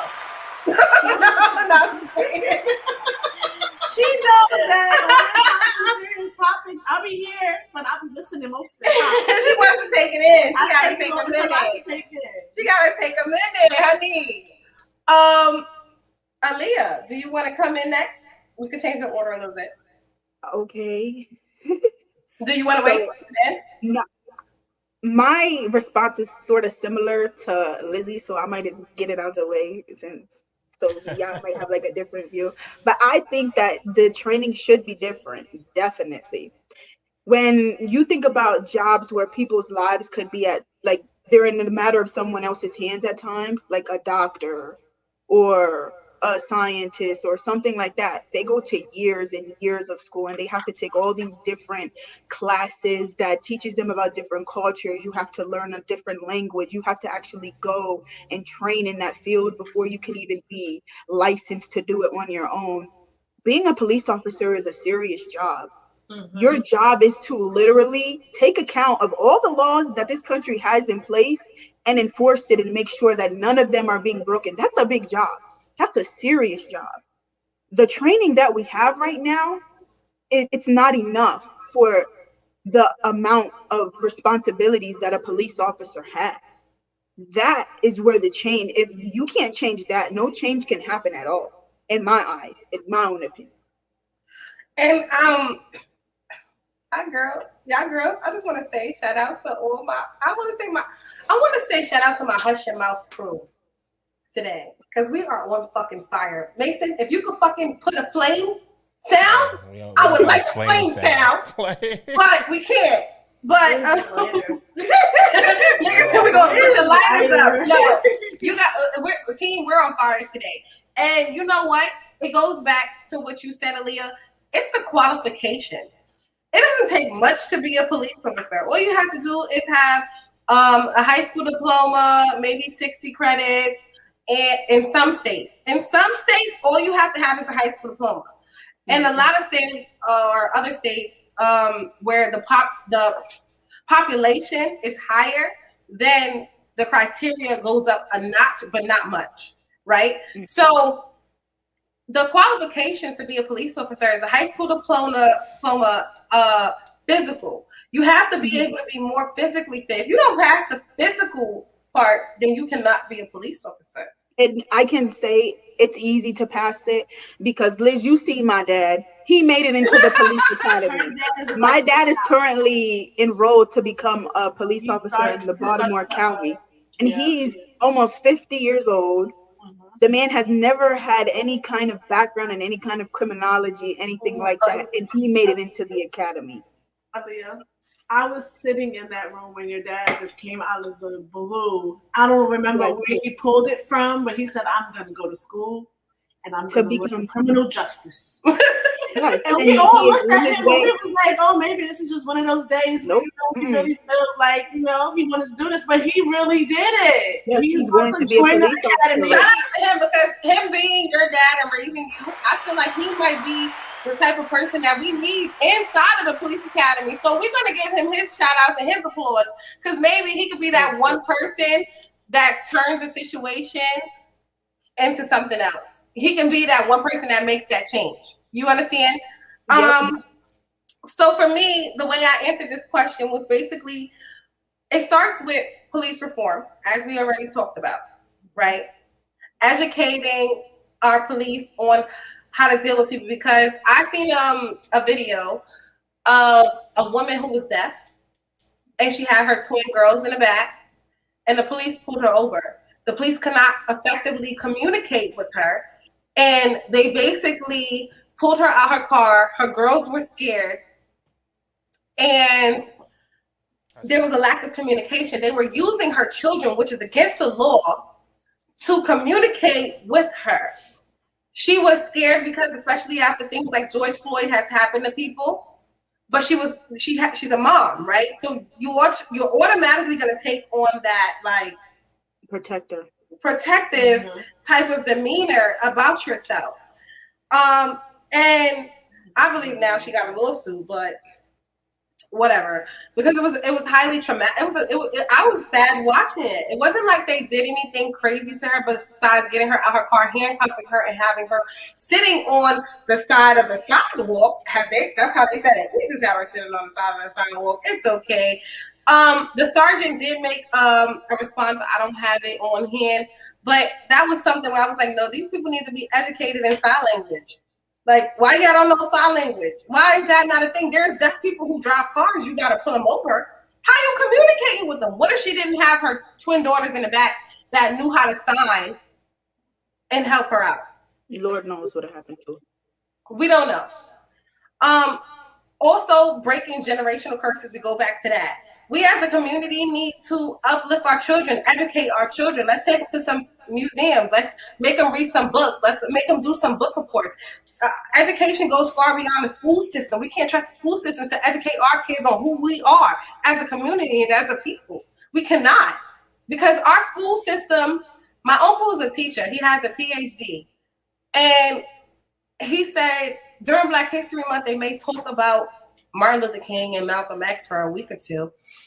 But for the next 9, school's usually a session of 8 months or so.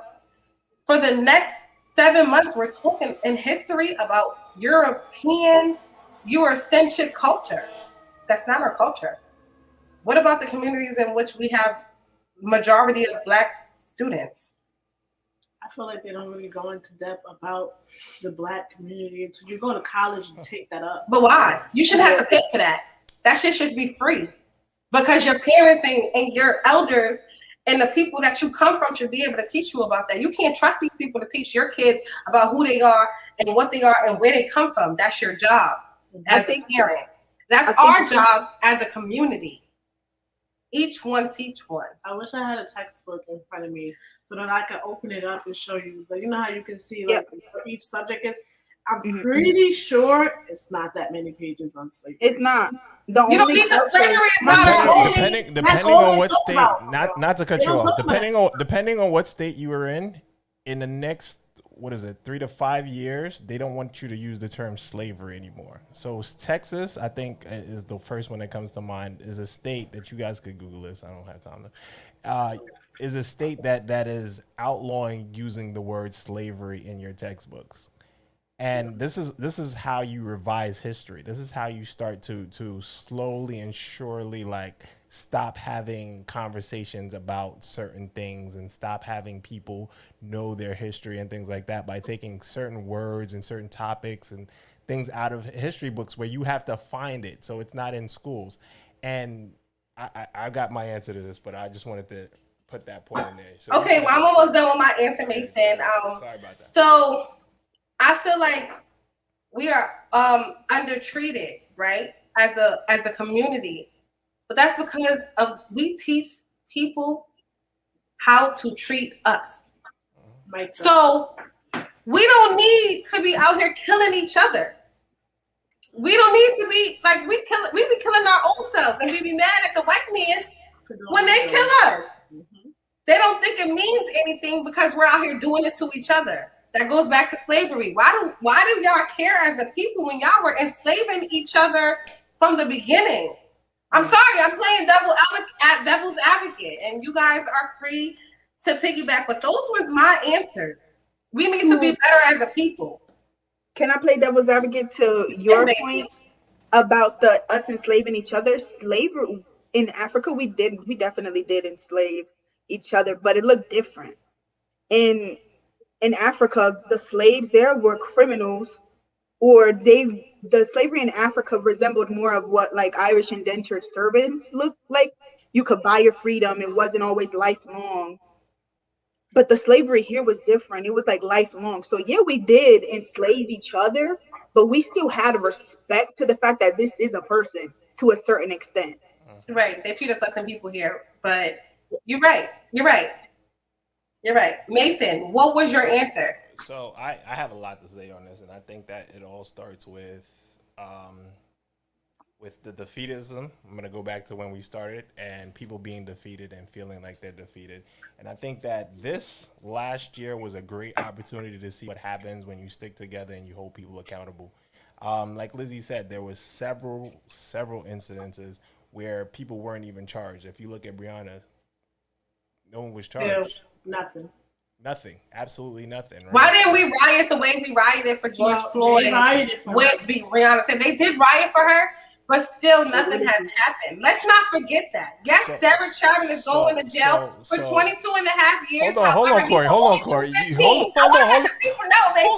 on 1 second. Let me finish my point. All right, hold on.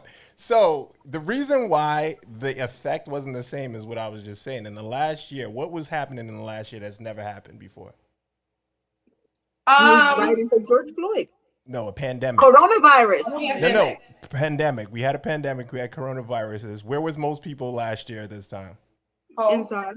inside their houses, right? So they were inside their houses. They had a chance to see and sit with these things, right? There wasn't any distractions. You didn't have work. All you had was your family and your immediate environment. So that's the difference between this time and the time before. So because people got to sit with this and it got to sink in, we're always on the move. Especially in New York. I'm going to say in New York, and I know around the world, people are moving around. You've got family, you got things going on. You're always on the move. You're always distracted. There's sports, there's this, there's that. There's always something taking your attention away from things. We have a very, very short memory, right? We have a very short attention span, right? And because we have a short memory and attention span, this time was different because we couldn't avoid it. You couldn't be distracted from it. You couldn't watch sports. There was no sports. You couldn't go outside. There was no outside. So you had to live with it. Then your conscience starts eating away at you. And then it's like, you know what? Fuck being inside. We're going to go outside. We're going to protest because this isn't right. That's why you had a difference, right? Now that we've had this opportunity and we had this difference, what is going to be different for us as a people is how we respond now. How do we respond going forward? Does this snowball or does this end and we start getting distracted again because the world is opened up? Do we make sure that the other officers that were indicted, that are out on bail right now, that their sentences are just as severe, if not more severe? Like, where do we go from there? So I always say, do I think what?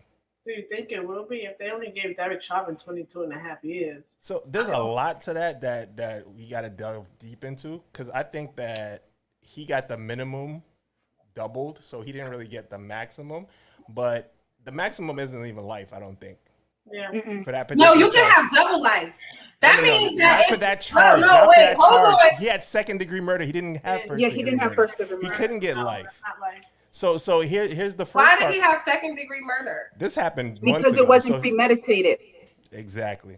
So First-degree first-degree murder murder has is to be premeditated. premeditated. You had to have a plan. You had to know him. So that's why they were trying to say, did they know each other? Was there some sort of... So I say that to say this. Like, we've got to know the rules to the game before we get upset about things, right? We can't get upset. It's like, why didn't he get life if life wasn't even on the table? So that's the first part. That's where the problem lies. That's the first part. Now the next part is how involved are you? Like, you should be involved in your community. If you want to talk about cops, I think if you're a cop in an area, you should live in that area for at least 2 years before you could become a cop in that area. Isn't that how it is in New York, right? You have to live in... You have to live within the border, but like... Yeah, you got to live within the border. I know my old friend, her uncle was a detective, and they couldn't move out of the city because if he moved out of the city, he couldn't be a detective in the city. Yeah, right. So that was like the border. So when you're in the border, in New York, it's very segregated anyway. Like, I could live. But they lived in the Bronx. They lived in the I was hood. just about to say, like, you could live in the hood and not live in the hood. Like, trust me. No, it was like that. Girl, you're Pennsylvania. You're not from New York. I live in Brooklyn. You was cool, but you're not from New York. I live in Brooklyn. I live in Brooklyn, and I can tell you it is like 3 like mansions that take up entire city blocks, less than 2 miles away from me. Yeah, I know. No bits and pieces. So we can live in New York. You can live in the city and not live in the hood. So, but I've personally been to their house. That's how I know it's in the hood, because I've been to their house. Okay. Well, it's the hood for Pennsylvania, because I live in Pennsylvania and I know what y'all think is the hood. And no, seriously. You want me to show you this? I'm not gonna get stuck on that one. I'm not gonna get stuck on that one. I'm not gonna get stuck on that one. Hold on. I'm not gonna get stuck on that one example, but I'm just saying in general, the majority of police officers do not live in the sections of the neighborhoods that they patrol. So if I patrol one neighborhood and I live in another, it's not the same thing, even though it's the same city. So you need to live in the area that you're patrolling. Let me be clearer on what my expectation is. Speaking of patrolling areas, I had this written down. I wasn't finished, but go ahead. Oh, I'm sorry. I'm working on it. It was one time this show. I didn't put my church finger up. I was holding it in. I was writing my stuff down. I got my handy dandy notepad here with my pen. I'm almost done. I'm gonna be fast with it. All right, go ahead. So the first thing is that the other thing is just being involved in your local elections. New York City just had a week ago its It's primaries for a lot of offices, and I think that Did you people need vote? to be involved. Of course, I did.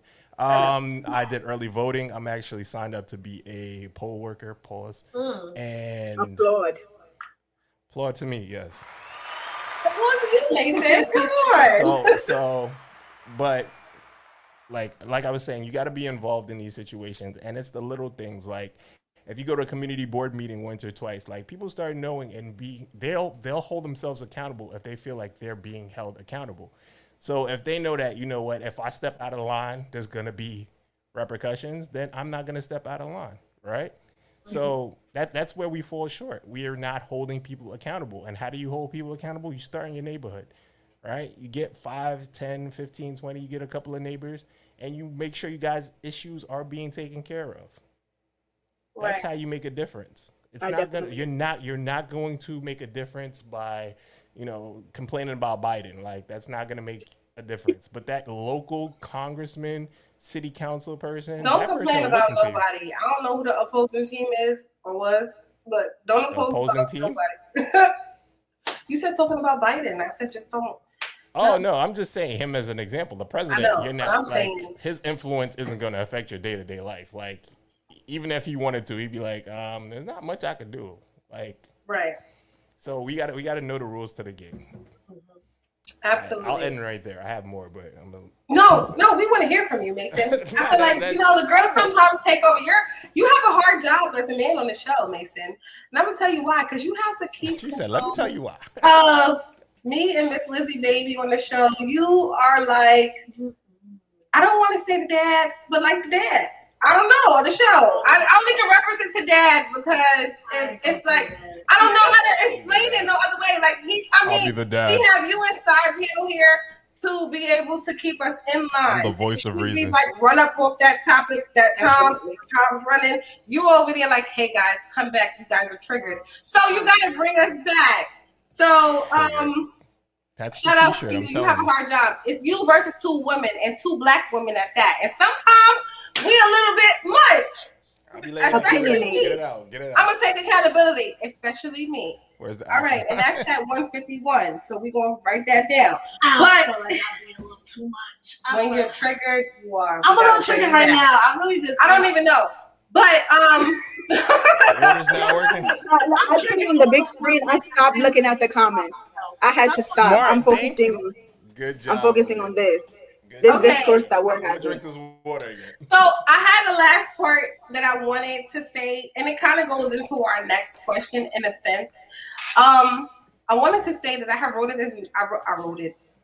Come on, y'all know I need to stop bringing it up, but I wrote this answer down earlier, and I said we ended slavery and replaced it with segregation. We ended slave masters and replaced it with police for communities of color. Do you guys agree with that statement? Do you guys understand that? That's absolutely true. I don't know. Huh? That's true. Absolutely true. Okay, so I just wanted to know. That's what I had said. Like, basically, as a community, we just keep putting Band-Aids on shit. Like, we keep trying to cover up. They're trying to cover it up, and we accept it, in a sense. We don't do it, but we accept it. And we need to stop being so accepting of whatever they feed to us. And I think we're doing that by enlightening each other and empowering each other and just being educated amongst issues in itself. Ignorance is bliss. That's a real thing. We don't want that. We want to be whatever is the opposite of bliss. And I ain't go to my thesaurus today, so I don't know. I think they make the slave masters with slave catchers, and that's what police officers are. Absolutely, it's all the same. Actually, in all honesty, that's the history of police, though. That's what they are. That's the Yep, history they're of slave police. catchers. Police are slave catchers by the history. So the first police were slave catchers. So yeah, absolutely. Y'all knew what I meant when I said what I said. And I said what I said because I meant what I meant. We agreed, and she added that point. And I just We need that on the shirt. I said what I said because I meant what I meant. I meant what I meant, and I said what I said. You know what I meant. I need Let's that on jump the shirt to because I be something meaning what I say. topic, Make comment. Oh, Oh my they God. comments. They're not topics. They comments. Comments. All right, Corey's putting down a cup. I don't want her to read the comments. We got one more question, and then we're going to shut this hush your mouth down. So let me read the next question. Where's our question? The last question is: as a community, how do we prepare our youth for the reality of society? Question. I said the comments. Oh, you want to read? We were jumping into comments from the viewers. I want to know what's going on here because I didn't see it. Mason. I was not paying because, Mason, you pick a comment that was relevant. I don't want to read it because apparently Lizzie thinks I'm going to get triggered. Yeah. And I don't want to be triggered on our show. You triggered Aaliyah. Go ahead, read the question. Wow. Because I'm keeping She didn't say anything, and now it's on you. For our viewers, can we just know the name and the time, and I'll just bring it up. Okay, so The one that I just saw that was triggering? No, we don't want to just. I mean, if you want to address it. If you want to address it, you can address it. You might as well. No, I don't have to address it if y'all want me to. I think you need to. I see a positive comment. Everyone's point of view is what makes the show. Absolutely. So welcome to Hush Your Mouth, where everybody's point of view is relevant. Thank you, Gary Hamilton. Timestamp is 11:50. No, 1:55, girl. Where's my damn paper? 11:50. No, not that. The comment. Oh. Corey, what you drinking? Apparently, in the comments, she needs to be drinking water. I'm just saying. It's really good. Yes. This is a different aspect. Normally, we're all drinking. So, for you to be the only one. I need to be drinking water? Okay. Go ahead. Go up. Triggered Mason is not important. Let's see. What else is what's the important comments? I'm still waiting on a black anti-hate bill. Okay. That's Tropic Lucas. Mm-hmm. What time? Damn heavy. Aaliyah, you said you were triggered. What was you triggered about? I'm trying to figure out. Are you looking for this? Are you surfing? Oh. No, I already found. I'm reading the positive comments now, but positive. Yeah. All right, well, can you read it to me? But the trigger comment. You don't want me? She's scrolling. I can't focus on one comment or another. I don't know what's going on. It's a lot of stuff going on in these comments apparently, and I'm missing it because I'm engaged. So I don't really know. The trigger comment was from Sativa Indigo at 11:41. It says, in Africa, they're slaughtering each other. The government is slaughtering a lot of people, and they aren't able to communicate because they are shutting out internet access. That goes directly to Nigeria. It's not I'm talking like you guys, Mason and Corey, if you guys don't know. They're talking about what's happening in Nigeria with NSARS. But I feel like, yes, that is happening, but you have to take into account that after the race to Africa happened, and then all the colonizing countries left, they left. They didn't put anything in place. They just said, okay, you're going to be the boss, I'm gone. And these were corrupt people leading more corruption and corrupt. It's just, in many African countries, it's just nothing but corruption. And their governments aren't set up the way American governments are set up. So legally, they can shut out the access. And that's what they're fighting for right now. It's not that I was triggered by it. I was just like, it just caught my attention, that comment.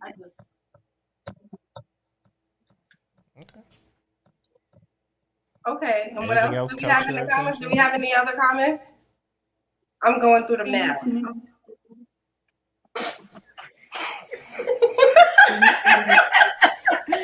How about 11:51? It says they need to make better laws for Black communities. The Black people in the Black communities need to be going to the councils to make the laws. Like Mason was saying, we in America, we are the first part of government. Without the constituents, the government won't work. So if we are not out there petitioning and going and voting for the laws, nothing can be passed. They can't pass the laws without our vote. So we need to vote on the laws that are in our best interest. Exactly. I think that's what we're missing, that you have to advocate for your best interest. Every other community does it. If you look at unions, that's a great idea of a group of people that just get together, and they fight for their rights. The teachers union in New York is one of the strongest unions in America because they fight for their rights, right? Black people don't have that. We don't get together and fight for our rights. We don't put our interest at the forefront.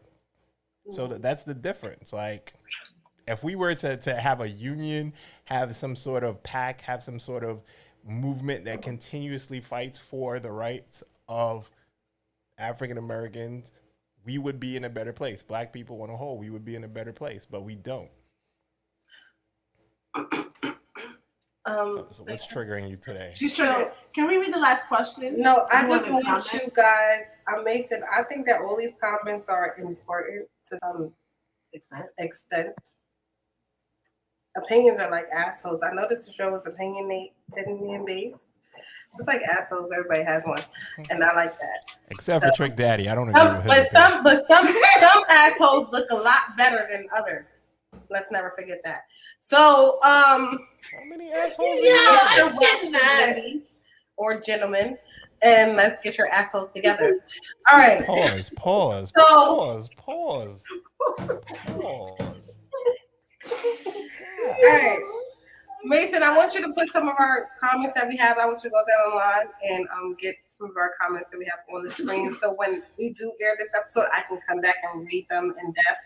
Because I don't think our comments stay after if we don't put them on the screen. We can see them, but I want the world to see them because I want the world to know what kind of assholes we have with us sometimes. So what's the last question? I don't know.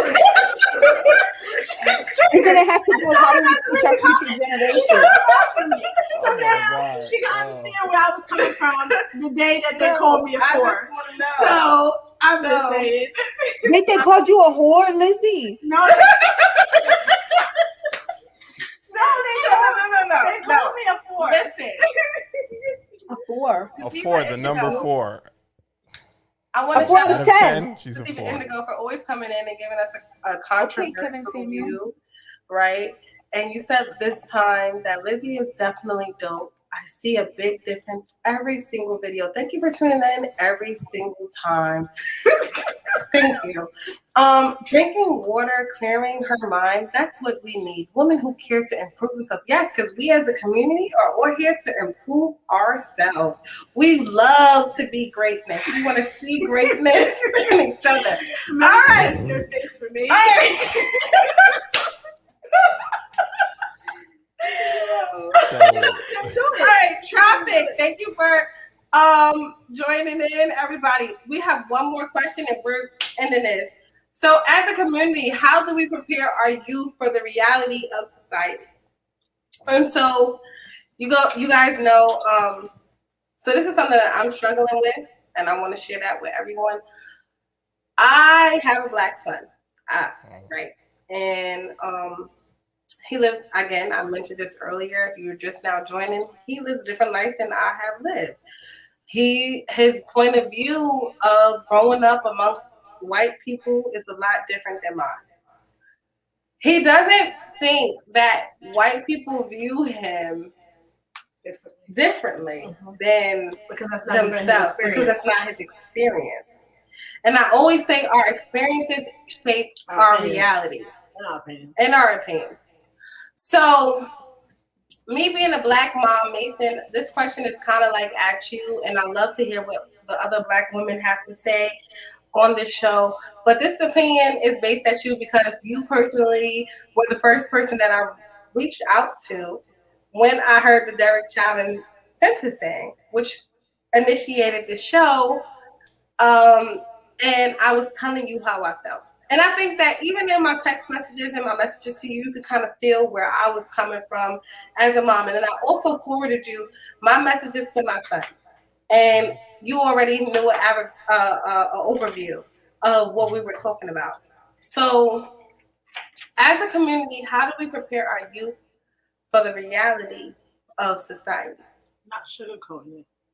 You gotta I said Mason. I'm sorry. Sorry. I thought that was like a question out loud. I didn't hear Mason. You're absolutely right though. I mean, it's not sugarcoating it, and you know, we talk about being stopped by the police, and we talk about, you know, Lizzie talked about her experience, and it definitely doesn't go that way for me. It definitely doesn't go that way for black men.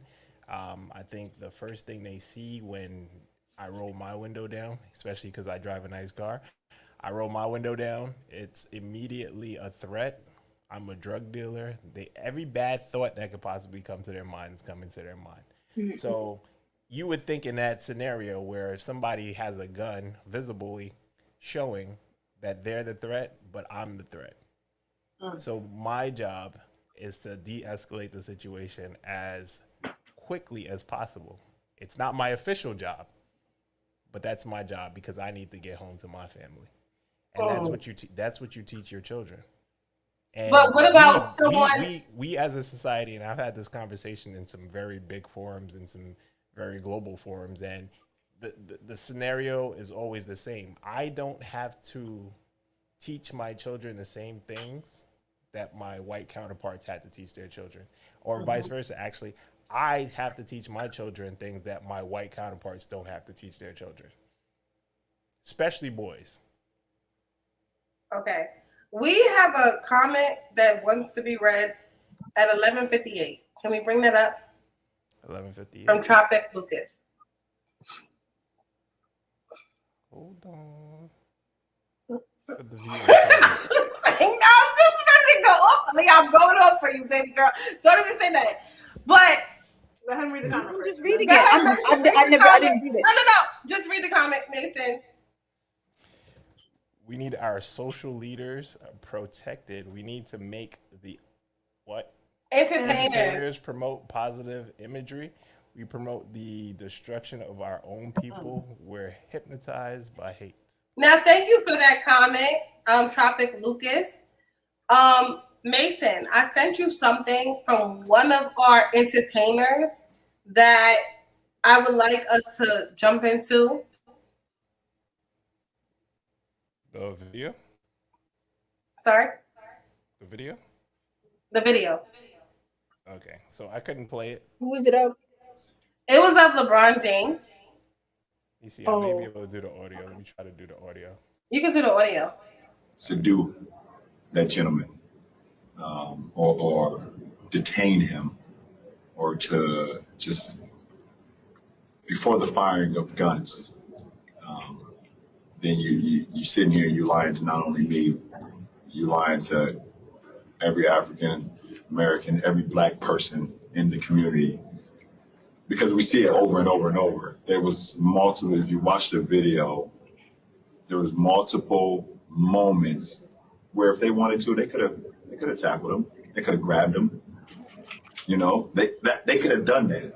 And why does it always have to get to a point where we see the guns firing and his family is there, the kids are there, it's in broad daylight, and who knows? I mean, if that video is not being taken by that person across the street, do we even know if we even see that video?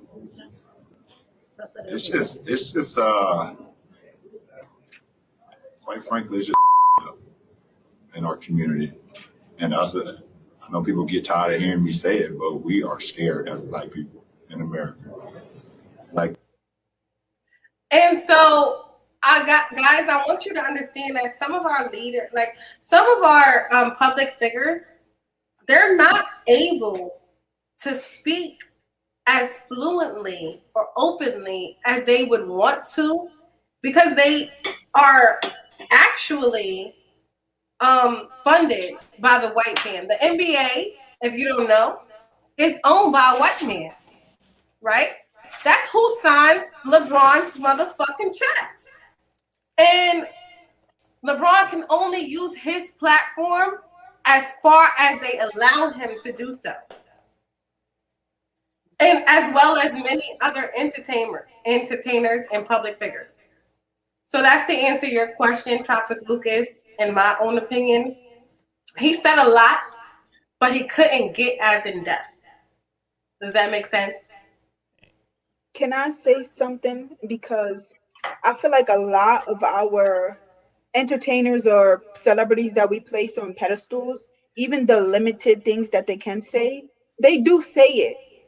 But media pushes what they want to push. They don't want to show entertainers or people at that level having anything smart to say, anything with intellect, anything with depth, because they don't want you to think about certain things. They just want you to, okay, you just listen to your twerk music, have fun. But they don't want you to hear that rapper that raps about twerking say something with meaning. They don't want you to hear that because they don't want you to think about that. They want you to just twerk. They don't want you to twerk and uplift yourself. They just want you to they want you to listen to rap about killing each other.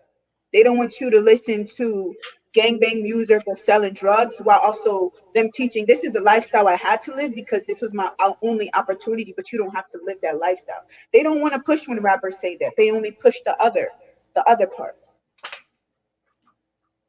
Amen. And before we go on to Miss Lizzie Davies' point of view on this topic as a community, how do we prepare our youth for the reality of their society? I want to shout out to someone who feels a little left out, a Ladies Promise Boutique. She said, yes, girls, she's been saying all show. Yes, girls and guys. This is a good show. Basically, she's been a person that's been a part of Hush Your Mouth from the beginning, and we want to shout you out on thank you for joining and shout out to all y'all. Shout out to all of our viewers. We love y'all. Even the assholes, because no, we're not doing that. No, we I shout them out. Bring me. You come on the show every time we on here. I want you to come on the camera one day and actually share your views. You know what, Sativa Indigo, and Tropic Lucas and everyone else that's about. You guys can actually be a part of the show if you have so much to say on any given episode. Please DM us, email us. You can DM us at them. Mason doesn't want DM us at Hush Your Mouth ENT on Instagram. We do look at our Instagram. So you want to be on the show because you got a lot to say in the comments. You could definitely pull up. I just want to play one thing before we leave. You want to say one thing before we leave too? Once he's done, it's not going to be done. Let me get into my answer. My answer basically was kind of sort of what Mason was saying. It's not sugarcoating what the reality of our society is. Like letting them know what really is out there, how they are viewed at the gate. Like you don't even get to the building. You ain't even at the door. They looking at you at the gate and they already said who you are and they already said this is what they expect of you and they already said this is what you're gonna be and they already said you ain't gonna be shit. So it's your job as a parent to teach your children that no matter what they say, they can be whatever they want to be. You want to be a cop, a doctor, whatever the case may be, even though, when we look at that, you see more of non-Black people in those positions. We got to teach our kids that they can also do those things and be those people, because it really that's who we can't control what everybody else does. And I'm not saying you can control your kids, but you control what they want out of their life. And I feel like if we teach our kids from a young age those type of things, maybe they'll grow up and be the next president or lawmaker or whatever the case may be, and they're in a position now to make the changes that we are sitting here right now talking about. Absolutely. Aaliyah? Well, I was going to say, there was a comment that told me to take my bonnet off. Okay, wait, I ain't get there yet. Let me get there, girl. I wasn't there yet. We're not talking about the motherfucking comments right Let me now. just play. Can I just, before we get into that, hold on. I just wanted to comment, and I saw a great clip that I just wanted to share with you guys. And we were talking about, correction. We talking about the next generation and how do we prepare them. And we talk about just having these conversations as Black men with younger Black men and correcting and helping and showing. And this podcast had a great view, so I'm gonna play it and then I'll give him credit in a second. Don't respect being checked anymore. But it's like you can't check something that you didn't check on. Like you said, love is spelled Time. You know what I'm saying? You can't check something that you didn't check on. So if you checking the little homie and you ain't invest no time and no love and no money or no anything into him, you can't check that. You know what I'm saying? Because he not gonna accept that. You know what I'm saying? But a lot of this young generation, they don't know how to accept that checking because ain't nobody checked in on them. Men don't know. It'll be short Right. and sweet. Heavy. And Yes. and that's our responsibility. It's not anybody else's responsibility. It's our responsibility. It ain't superstars' responsibility who don't know your kid or who don't know the kid in the community. It's your responsibility.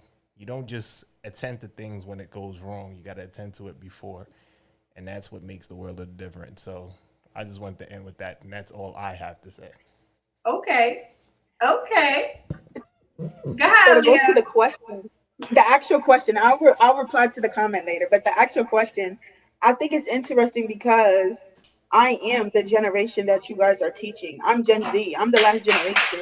I'm you guys' kid. So the way that you guys are showing me how to change is by doing what you guys said, is to be upfront with us, having those conversations when you're small, teaching them what you experienced, not only what you just saw, what you were taught, but what you experienced.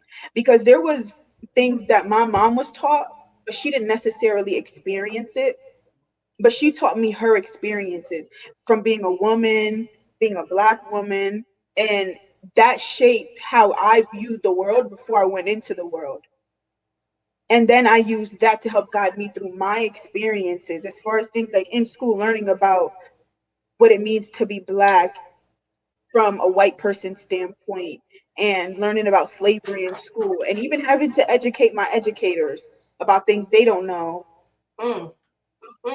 Like, Because sometimes you might have to educate your educators yeah, because your and then they're educators are looking at only reading me from textbooks. like I'm No, lying. ma'am. No, ma'am. No, ma'am. You will not. You will not educate me from the textbook because let me tell you what my great grandmother told me.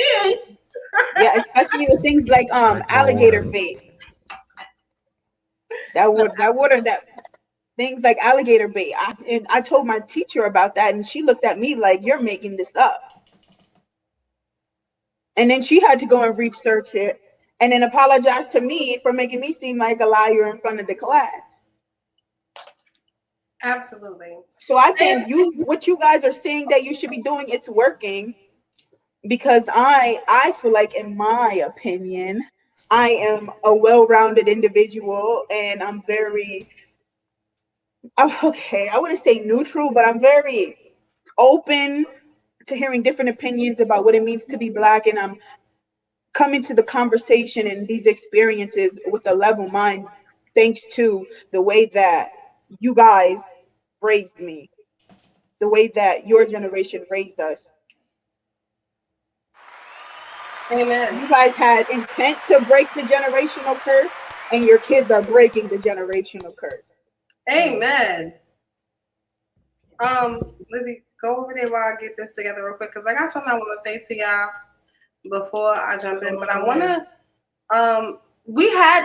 so before we end this show, I want to talk about what was Derek Chauvin's response to him getting sentenced to 22 and a half years. And what he said was, there's going to be some other information in the future that would be of interest. And I hope things will give you some peace of mind. Thank you, Chauvin said. So I want to know, to everyone on this live today, what did that mean to you? That he didn't give two fucks. He don't care. He don't have no remorse. He's not sorry. He don't want to take it back.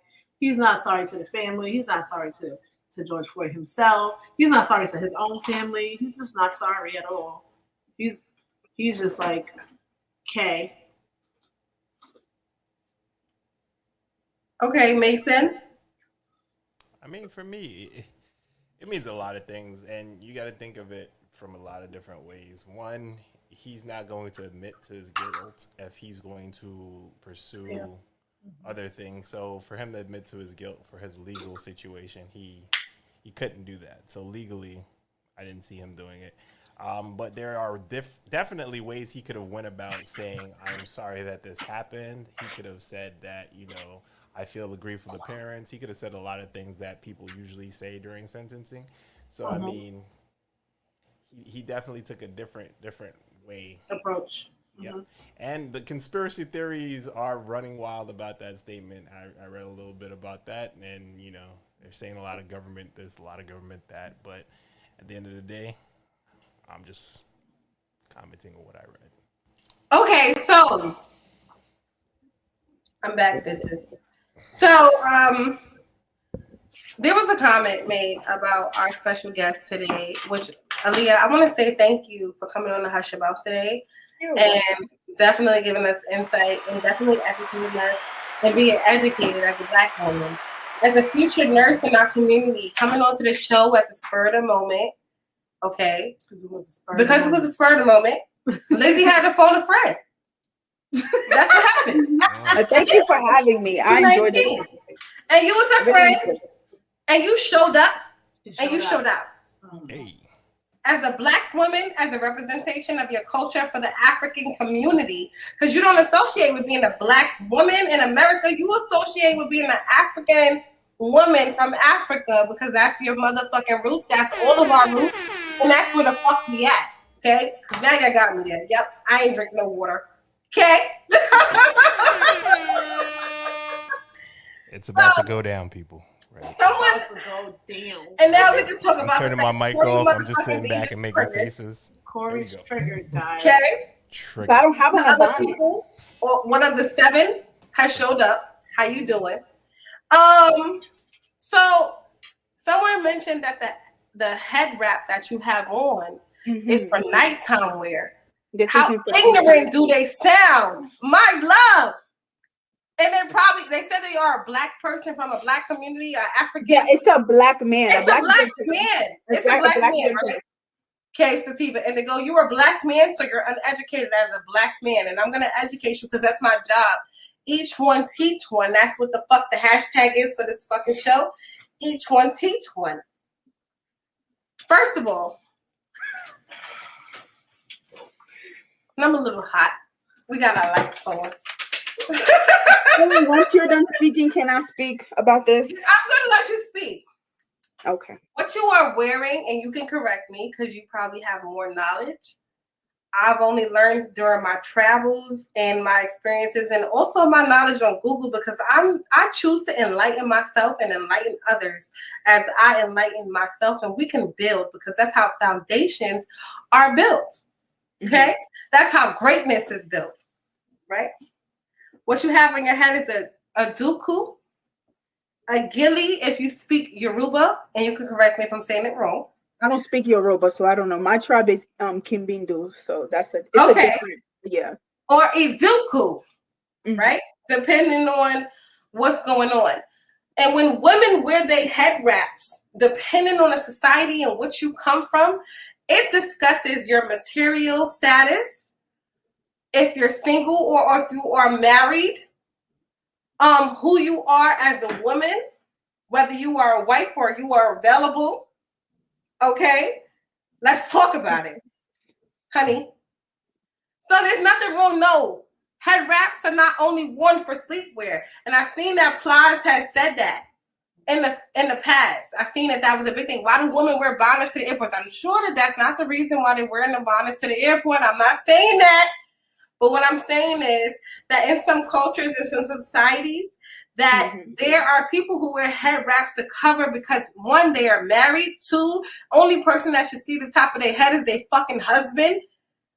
3, it discusses on, you know what, this is a privilege to see what I have under here. If you are my mate, my significant other in my culture and in my society and in my community. So please don't be ignorant to the fact that this woman has her head covered today. She could be praying. She could be in service to God or whoever she serves. Please don't be ignorant. Go ahead, Aaliyah. I'm sorry. I just wanted to talk about that real quick. Okay, so coming from the same topic, if you aren't informed about it, do you know about, I think it's called the Tignan law, whatever, I don't know how to pronounce it, but I know it was a law in Louisiana when Black women in America literally were not even allowed to wear their hair out. And if you took notice to the material that my head wrap is, it's not satin that bonnets that you sleep with are. This is cotton. You don't sleep with this. This would dry your hair out. This will dry my hair out if I sleep with this on. I have to take it off and put on a different head wrap that won't dry my hair out. But you are absolutely correct, Corey. In my culture, we cover our hair. There's many a times we get our whole outfits and our head covering matches our outfit. It's not just about not wanting to show our hair because we don't like it. It's a part of our culture.